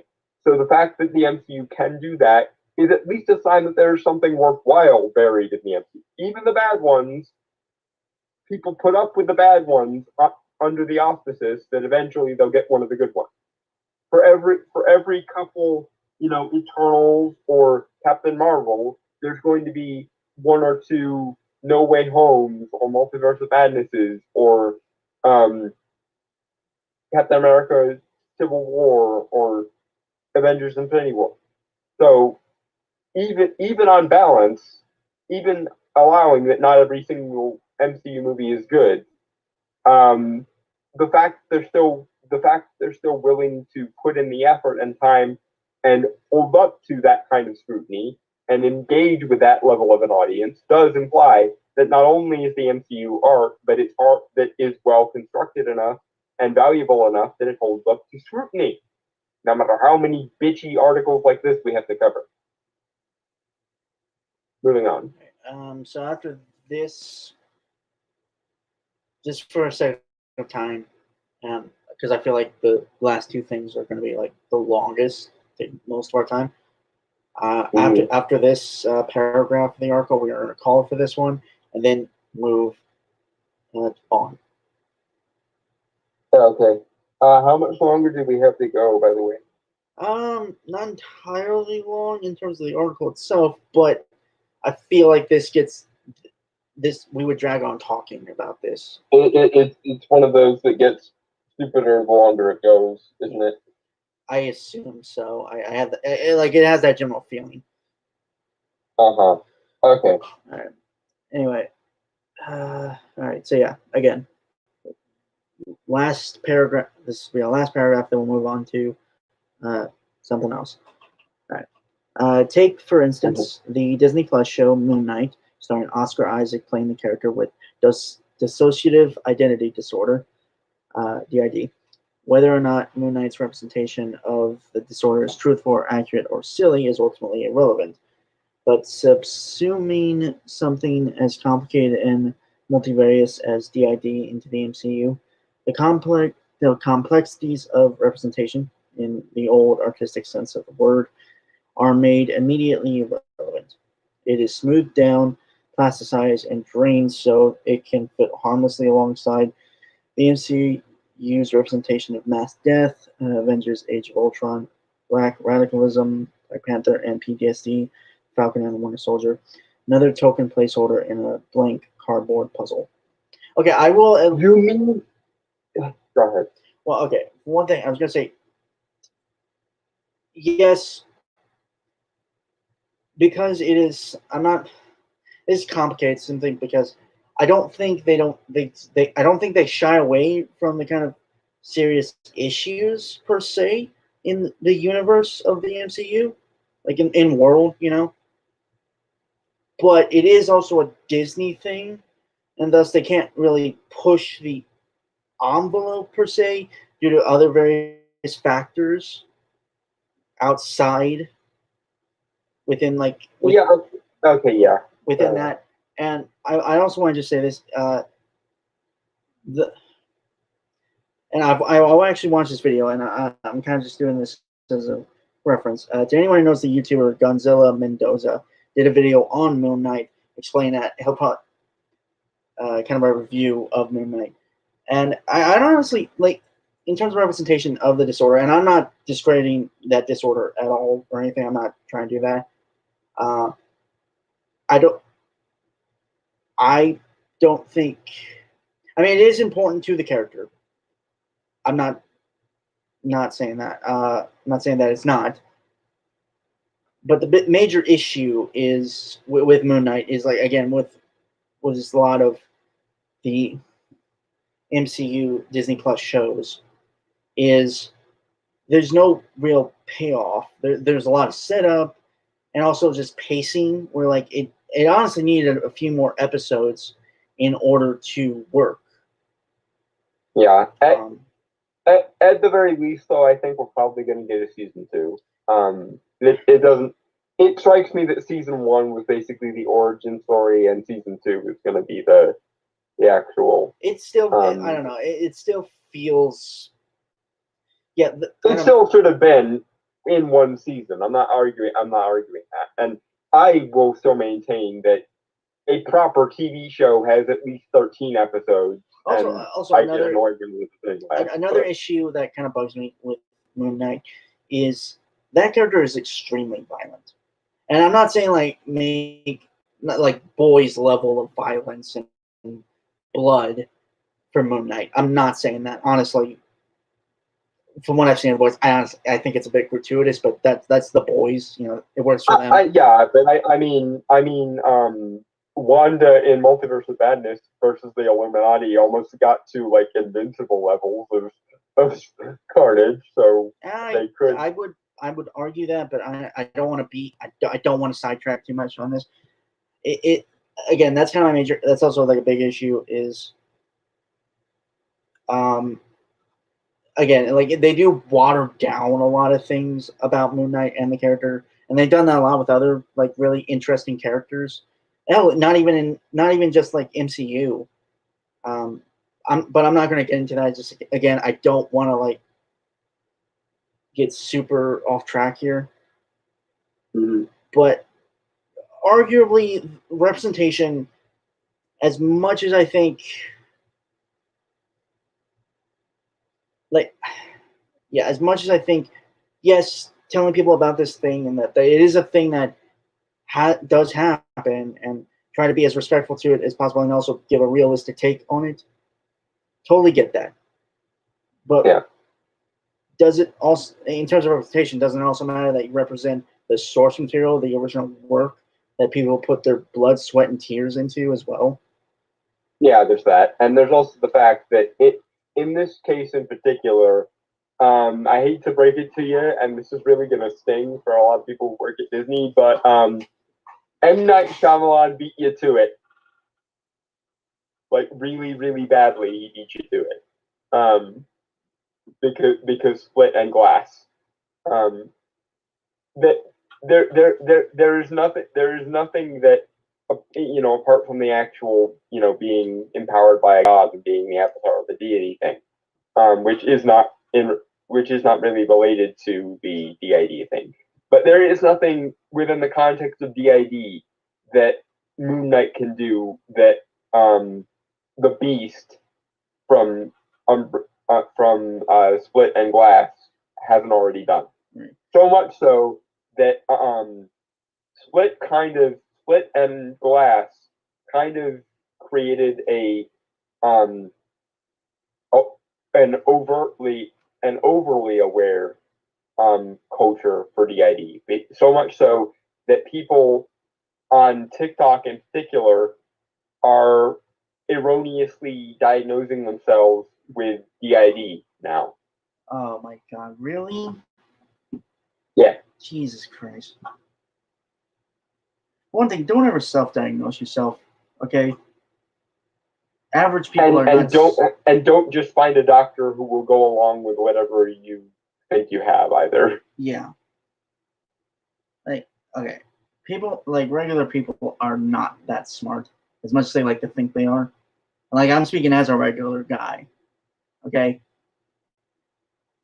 I am not... I mean, it's not even that I have the issue with. It's the issue of, why the fuck would you even want DID? DID is horrifying. Yeah. And it's the result of your psyche being so broken that your brain literally just rage quits and goes, I can't deal with being a person who all this shit happens to, so I must be a bunch of people instead. Right. Anyway,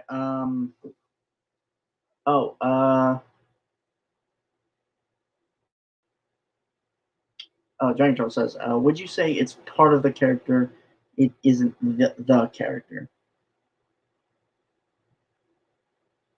Yeah. Well, yeah.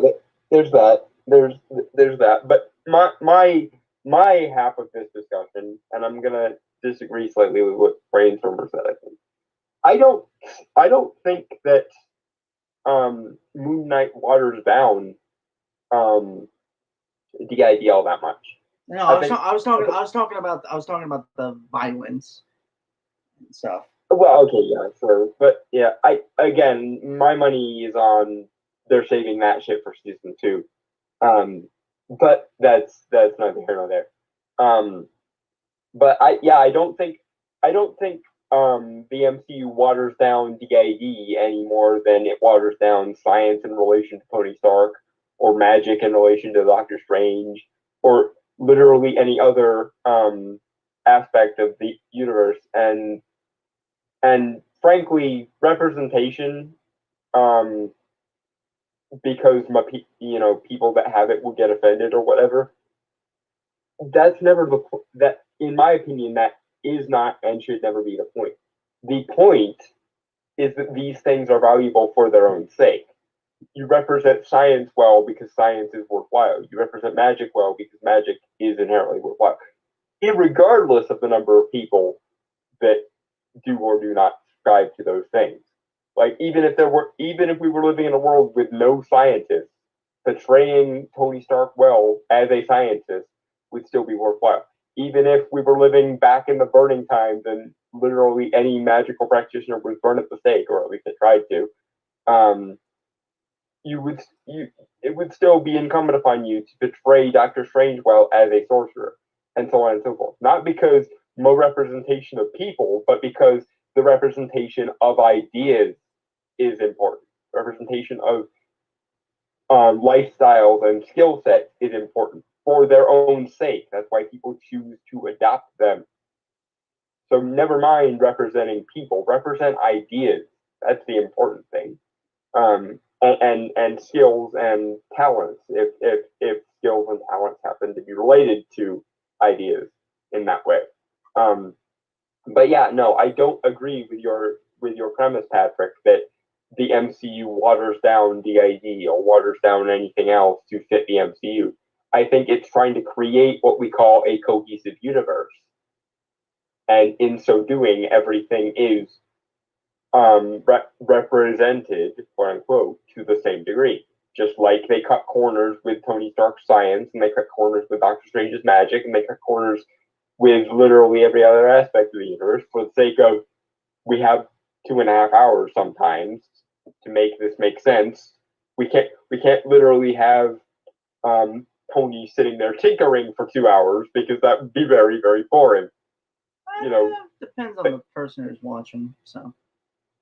Well, okay, but doing the MCU like found footage movies where we have to sit there and watch the characters literally do all the grunt work they would normally do off screen would probably be a very niche market. Fair enough. That's fair. That is completely fair.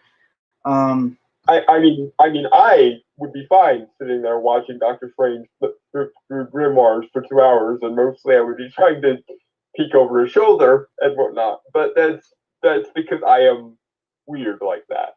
But it doesn't cut any corners with DID that it doesn't cut with any other aspect of the universe, and it's only insofar as it's trying to create a cohesive universe and focus on the shit that would actually be like compelling and entertaining.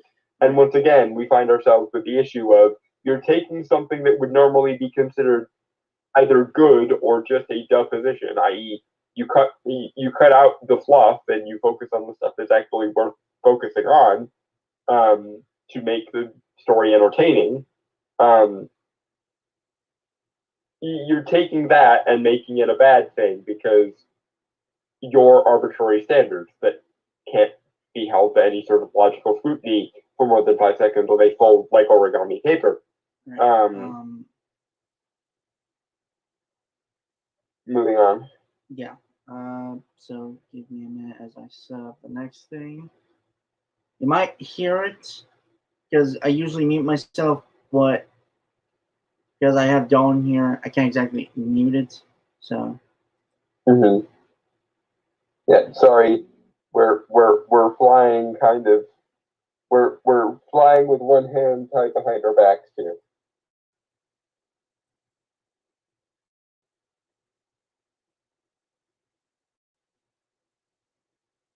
But yeah, this one is going to be one where I'm going to do bad things. I'm on the fence / might be playing devil's advocate a bit. Mm-hmm.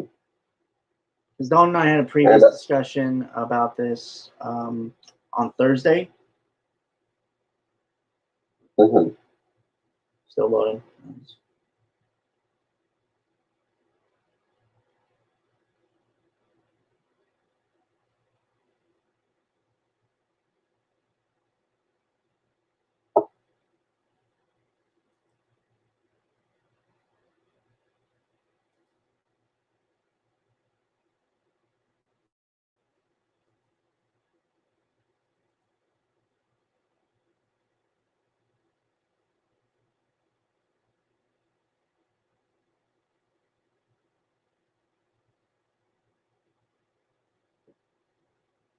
Yeah, it's taking a while to load. I don't know. Oh, okay. There we go. Captions.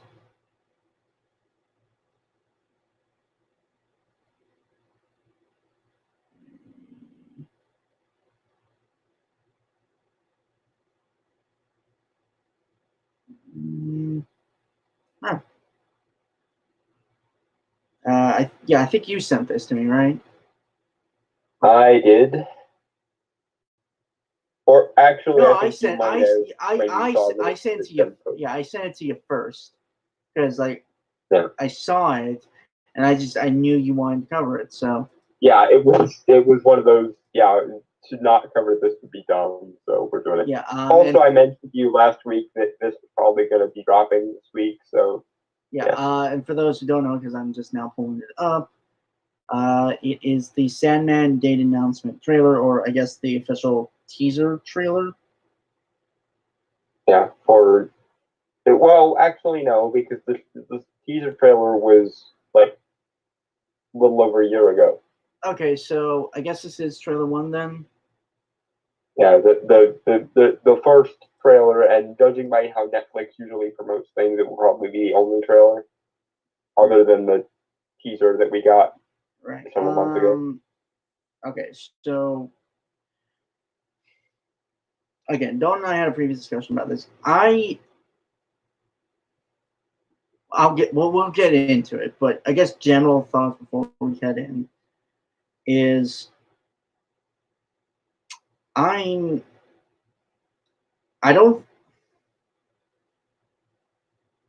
not like super upset by it because I think it has something there. I don't think it's handling it well on a technical level.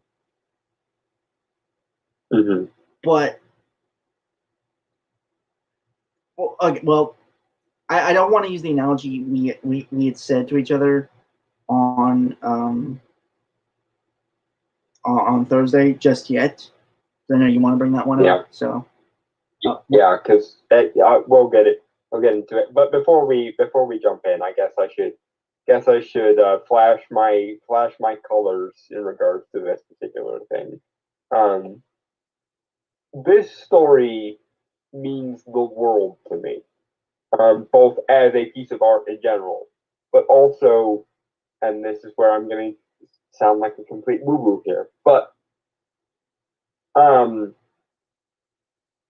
anyone who's watched this show long knows how deeply personal this story is for me. Because round about 2015, I had crippling anxiety. And it got so bad that my heart rate was like 180 over 90 or something like that. Or maybe it was 190 over 80, I forget. But when we went to the hospital and got my heart checked, because obviously that's not a healthy heart rate, the doctor said that I should either be lightheaded or I should be passed out because my heart was like one derivation away from exploding like a fucking water balloon. And I had this anxiety from college, and it was one of the reasons why I ended up getting suspended from college and then choosing not to go back. But long story short, my life was crashing down around me, to the point that I had seriously considered suicide multiple times at this point. But for Christmas that year, one of the things my mom got me was the hardcover omnibuses for Neil Gaiman's The Sandman. And it kind of single-handedly pulled me off the ledge because it showed me something so beautiful that it basically reaffirmed my faith in the world by reminding me that there were beautiful things in the world that we're worth fighting for. And if you know me, you know that I am a practicing occultist and have been now for about 16 years. And I am of the firm conviction that Neil Gaiman's Run of the Sandman was divinely inspired by an entity known variously as Orneros or Hypnos, basically the primordial god of dreams.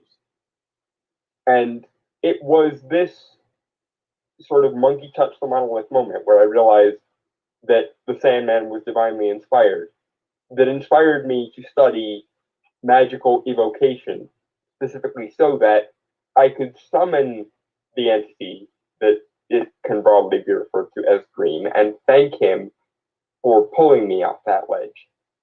So this story means the world to me not just as a piece of art, which everyone knows me and they know how highly I put art just in general, but also from a mystical and spiritual perspective. This piece of art saved my life, and the entity behind it basically bought my soul in so doing, because I operate on the principle that if you save my life, whatever remains of it is yours.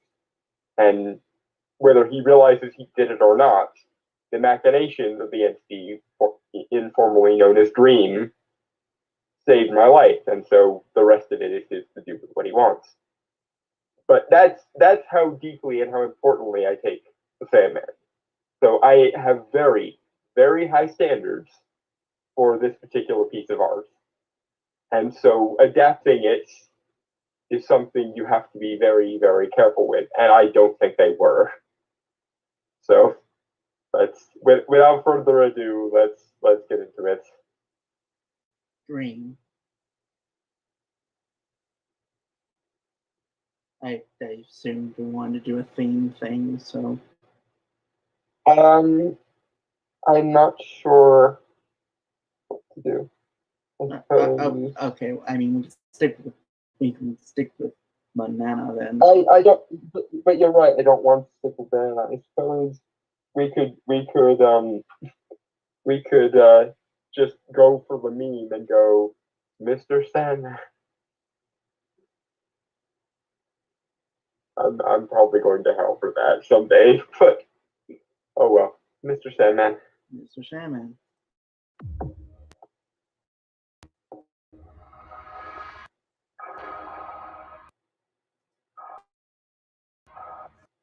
Okay, that's weird.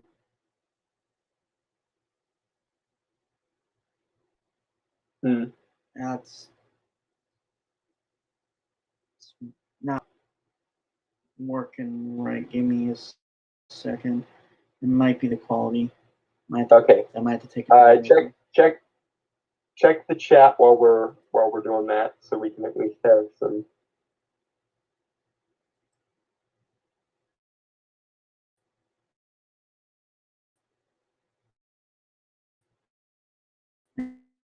Yeah, I think quality's right. Yeah. Okay. Yeah, it's basically one rung up from a potato. So yeah. Well, nothing new yet. So.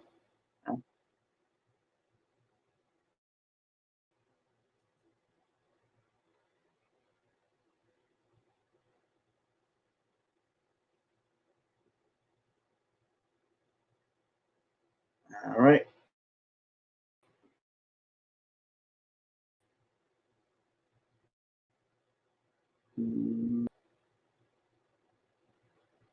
Shall we or? Yep. Yeah. Mr. Sandman. I'm the king of dreams. Who waits the nightmare realm? What are you doing here, Etty? Just creating.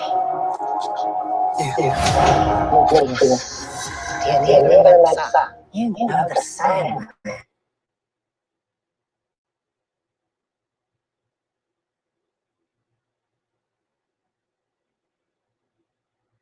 Okay, I will give it to Jenna Coleman because the gender flipping of John Constantine is something very remarkably stupid that they decided to do for the Netflix adaptation. But I don't hate her, and she's giving a good performance. Like she's doing obviously something resembling her own thing with it, but she's not she's actually one of the better parts of this trailer, which is sort of a problem. It's an audio echo for the clip. That might be my mic in the voice chat. Yeah, it's probably echoing pretty badly. But shit. First point of order here. I don't want to hate on Tom Sturridge because I'm sure he's doing his best, but you're trying to portray the Dream King, and so standards are what standards are, and therefore I must point out he sounds like he's just going through the motions, and it's bothering me. Where is the grandeur? Where is the old school grandiosity that one would expect from a royal of several hundred years ago, or a god, which technically even the entity that inspired Neil Gaiman's Sandman is a primordial, not a god. But point being, he's the ruler of an entire realm unto himself. And even in the context of the Sandman story, old school grandiosity and like courtly propriety is very much his thing. So where's the grandeur? Why does Tom Sturridge sound like he's just going through the motions? It really annoys me. And in fact, it bothers me even more because I know he can do better. Because in the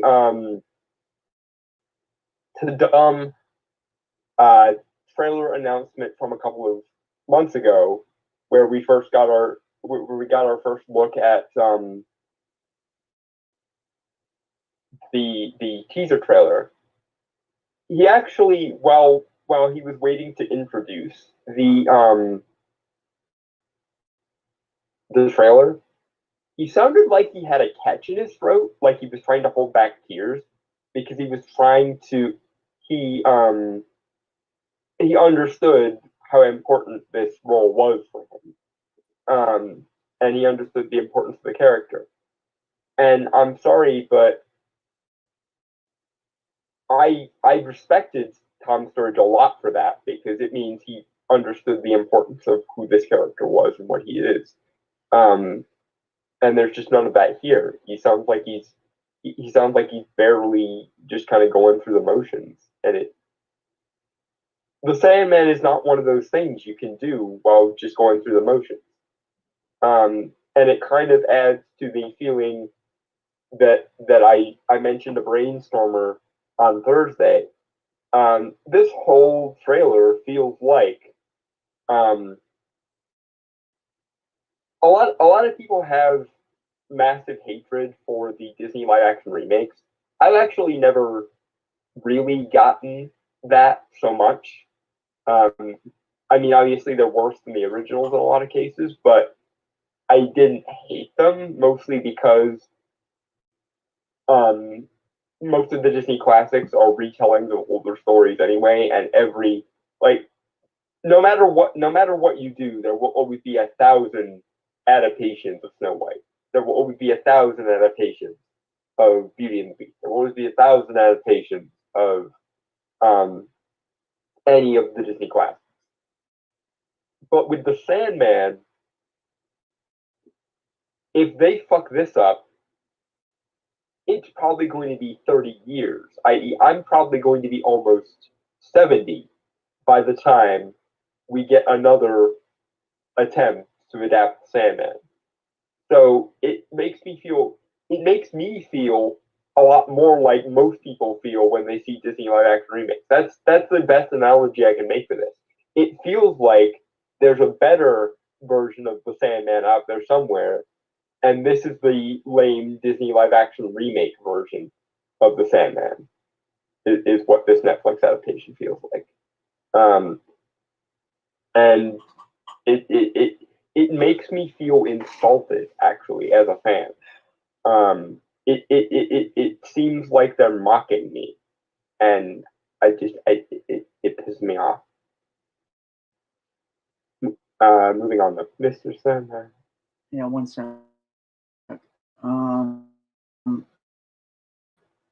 So I did want to apologize about the audio. There's really nothing I can do about that. So I kind of have to ask you guys to just bear with that. Yeah. Mr. Sandman.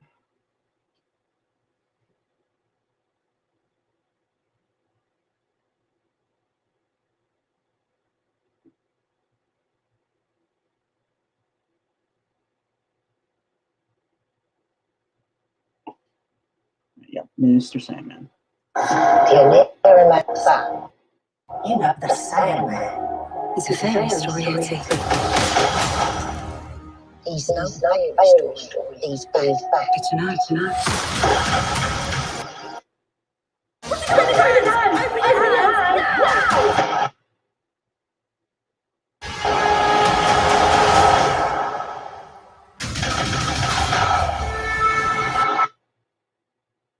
Okay, I'm assuming that this female character holding a gun on Dream is supposed to be a guard.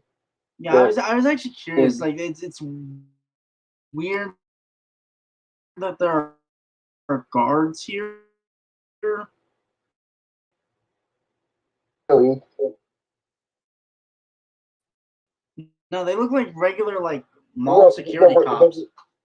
That's the thing. That's my issue. Is that they look like regular mall security cops.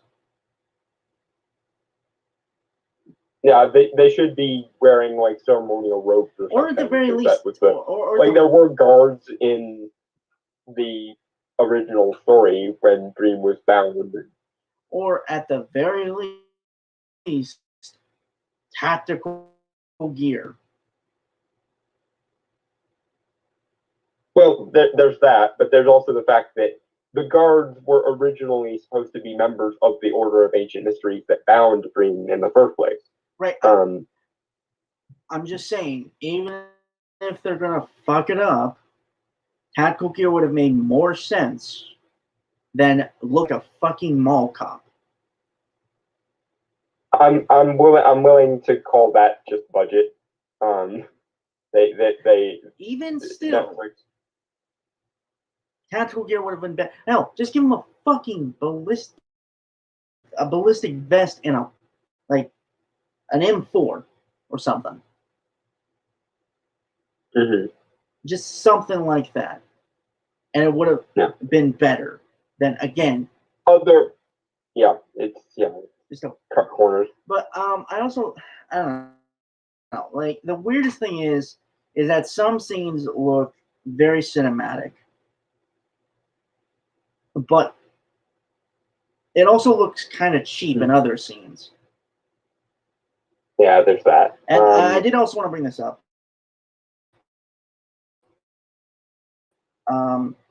Because I'm a big stickler about it. Is the color is it's not as violent as expect given the same.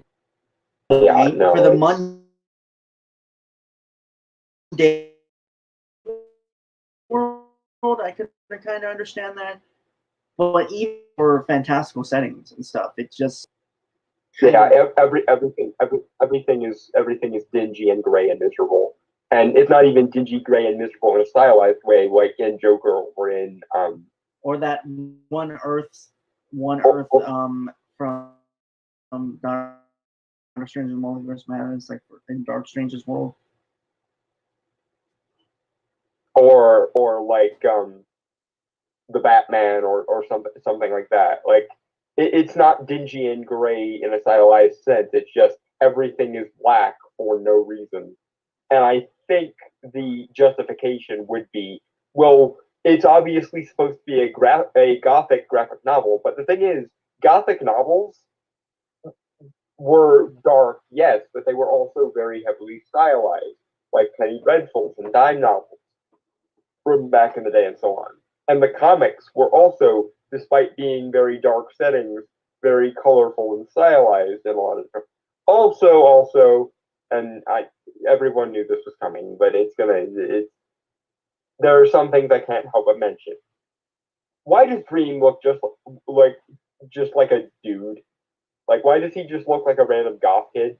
Well, okay, this is also the weird thing. It's like Tom Sturridge, that's the actor, right? Yeah. Is that he has the face for Dream. He has the facial structure for it, but they didn't give him any makeup to replicate the way Dream looks. Even doing it CGI, like CGI painting him would have been cool. Would have been fine. And it's not even that hard because his skin is pale enough that you could easily do a white out version of it and it'd be fine. And you could easily make his eyes black and okay. Yeah, so for those who don't know, because I know Dragon Turtle for one hasn't read the Sandman, and you should, but that's a friendly shaming you of another description later. I'm still reading it, by the way, just so people know. But you've at least read through Preludes and Nocturnes of the Doll's House, which is what season 1 of The Sandman is supposed to be adapting here. But that's neither here nor there. But the thing is with Dream and his siblings, the Endless, are primordial beings. In fact, they're not even beings. They're sapient concepts who take on human form so as to interact with human mortals. And when they do that, they're literally sculpting a form for themselves out of the primordial essence of the world. So in the case of Dream, his skin is supposed to literally look like chalk, marble, ivory, or the moon without craters in it.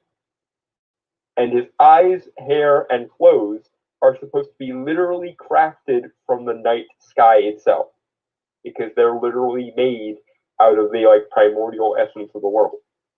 And Dream does look more humanoid than you would expect him to look, but it's because he's trying to put on a human guise to interact with humans. And as such, in every form he has two defining characteristics. Skin the color of chalk, marble, or ivory that is supposed to evoke the moon without craters. In fact, in my ideal version of this, not only would he have chalk, marble, or moon-colored skin, but it would also be slightly glowing because it's literally crafted from the night itself. And also, another defining characteristic of Dream here is his eyes.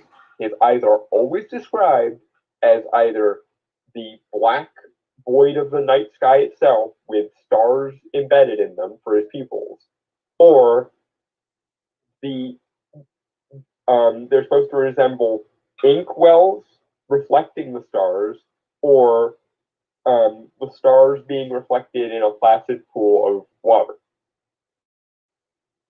or just voids, just like empty eye sockets with stars in them. These are all plausible descriptions of what Dream's eyes look like.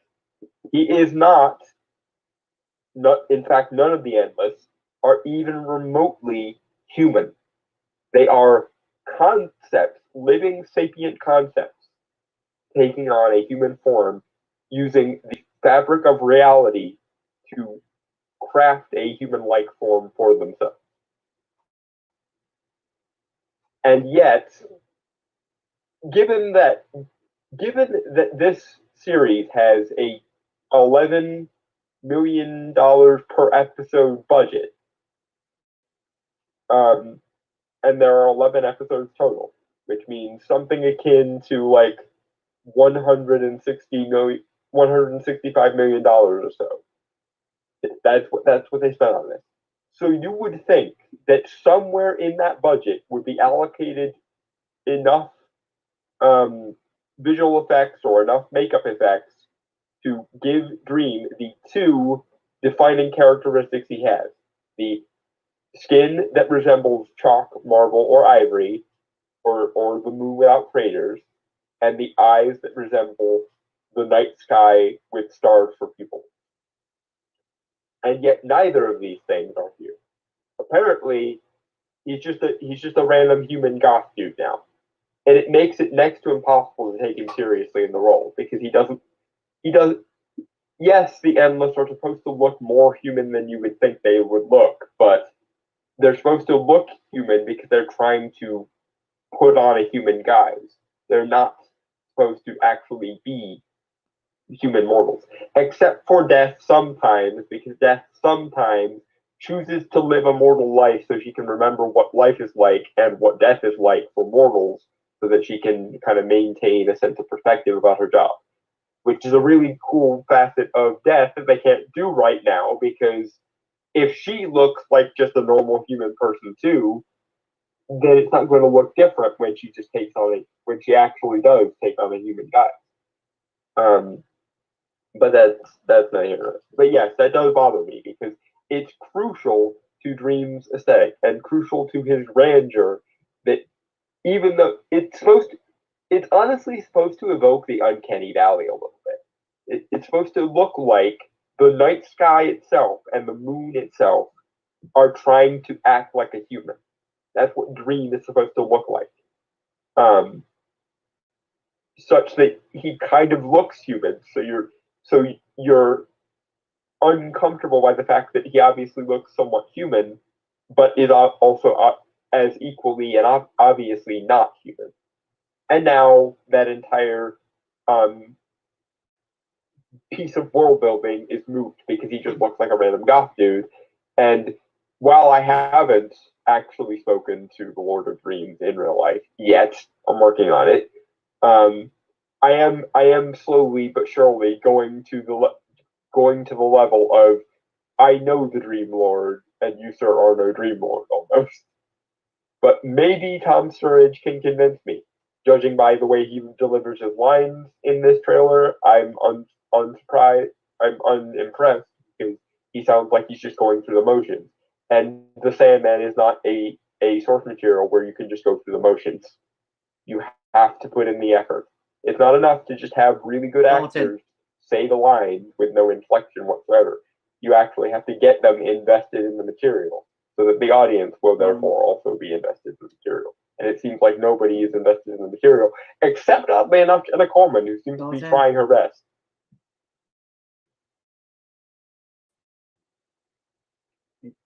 Moving on. Yeah, Mr. Sandman.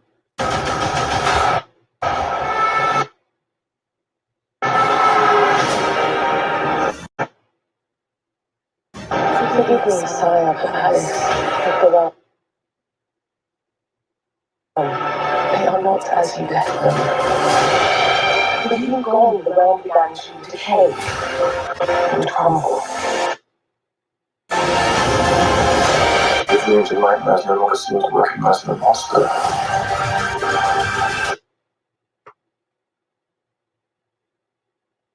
All the mind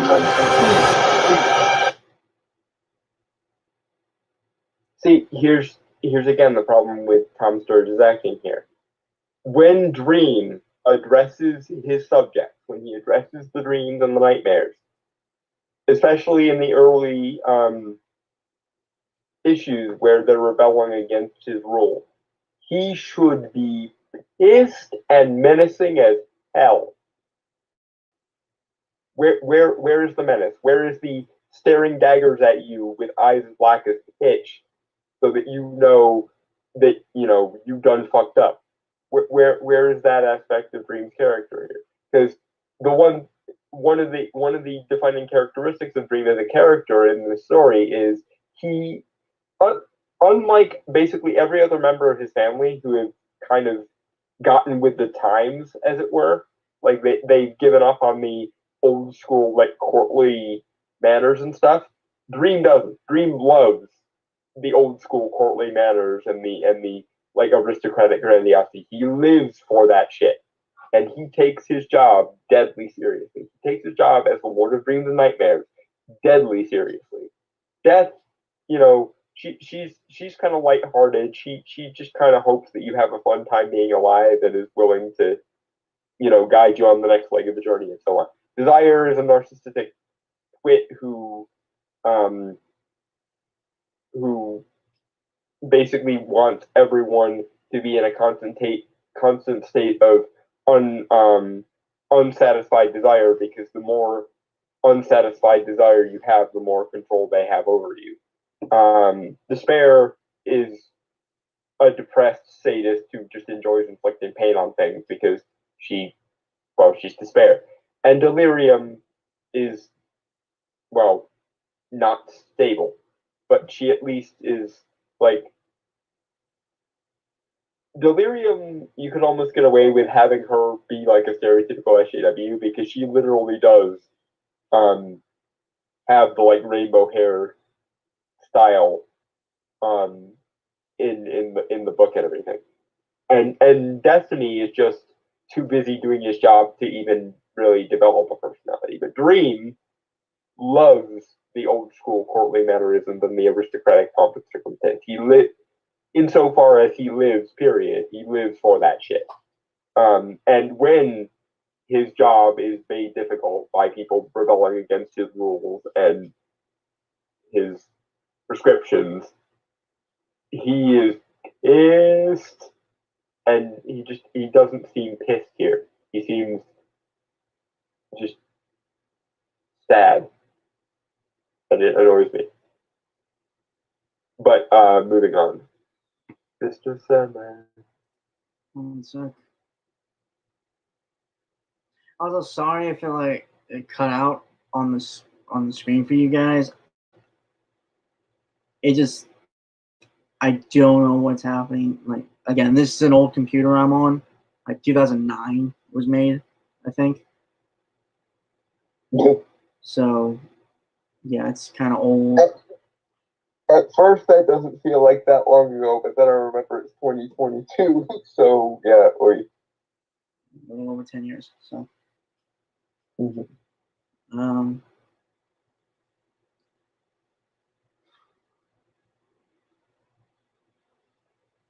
yeah, okay. Mr. Sandman.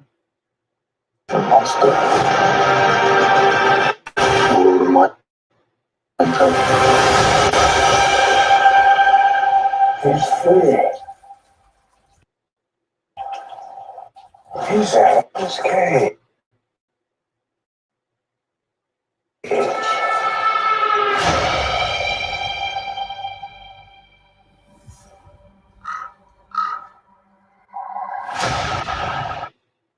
August 15th. 5th. August 5th. Oh, sorry. All right.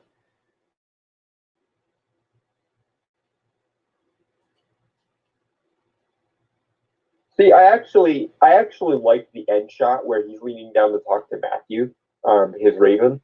So that's fine.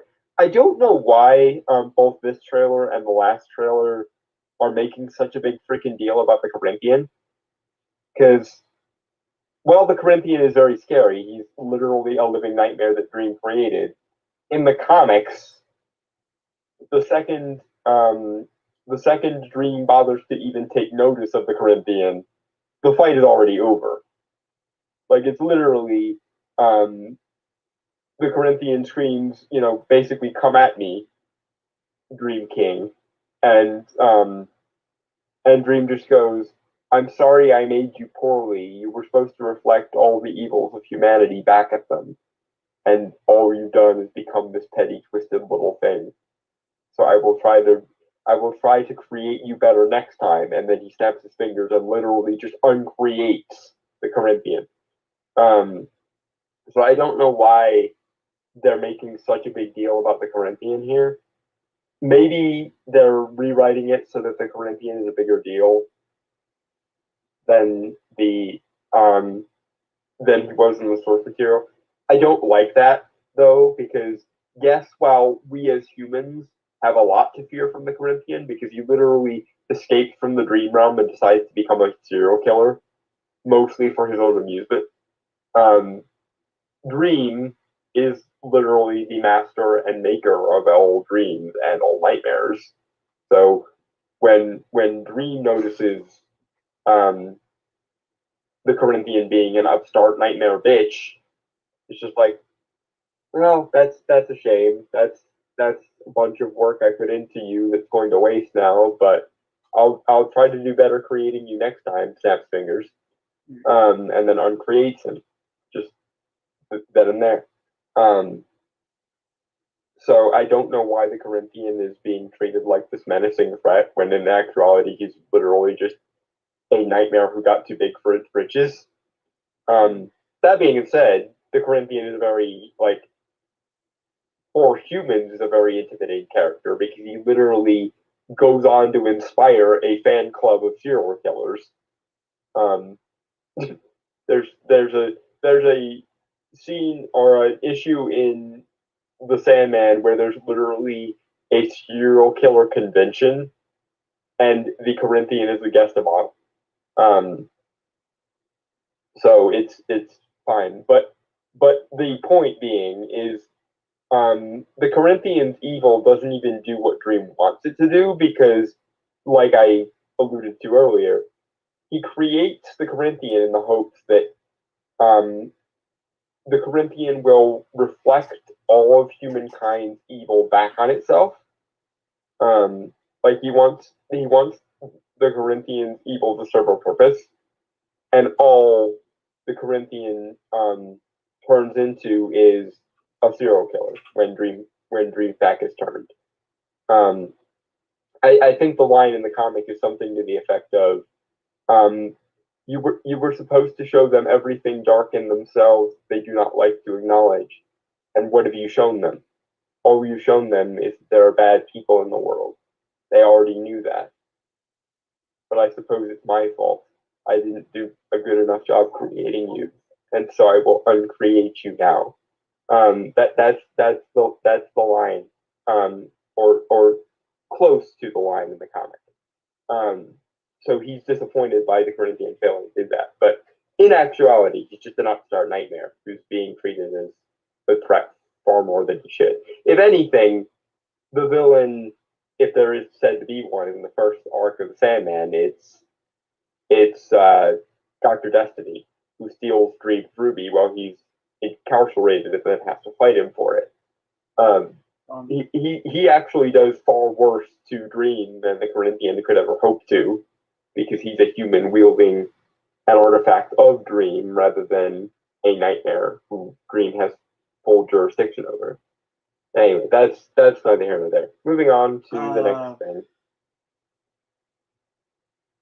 Well, unfortunately, I do think we are going to have to call it. I do think you and I should at least go briefly over our thoughts on the Black Adam trailer, which we were going to cover.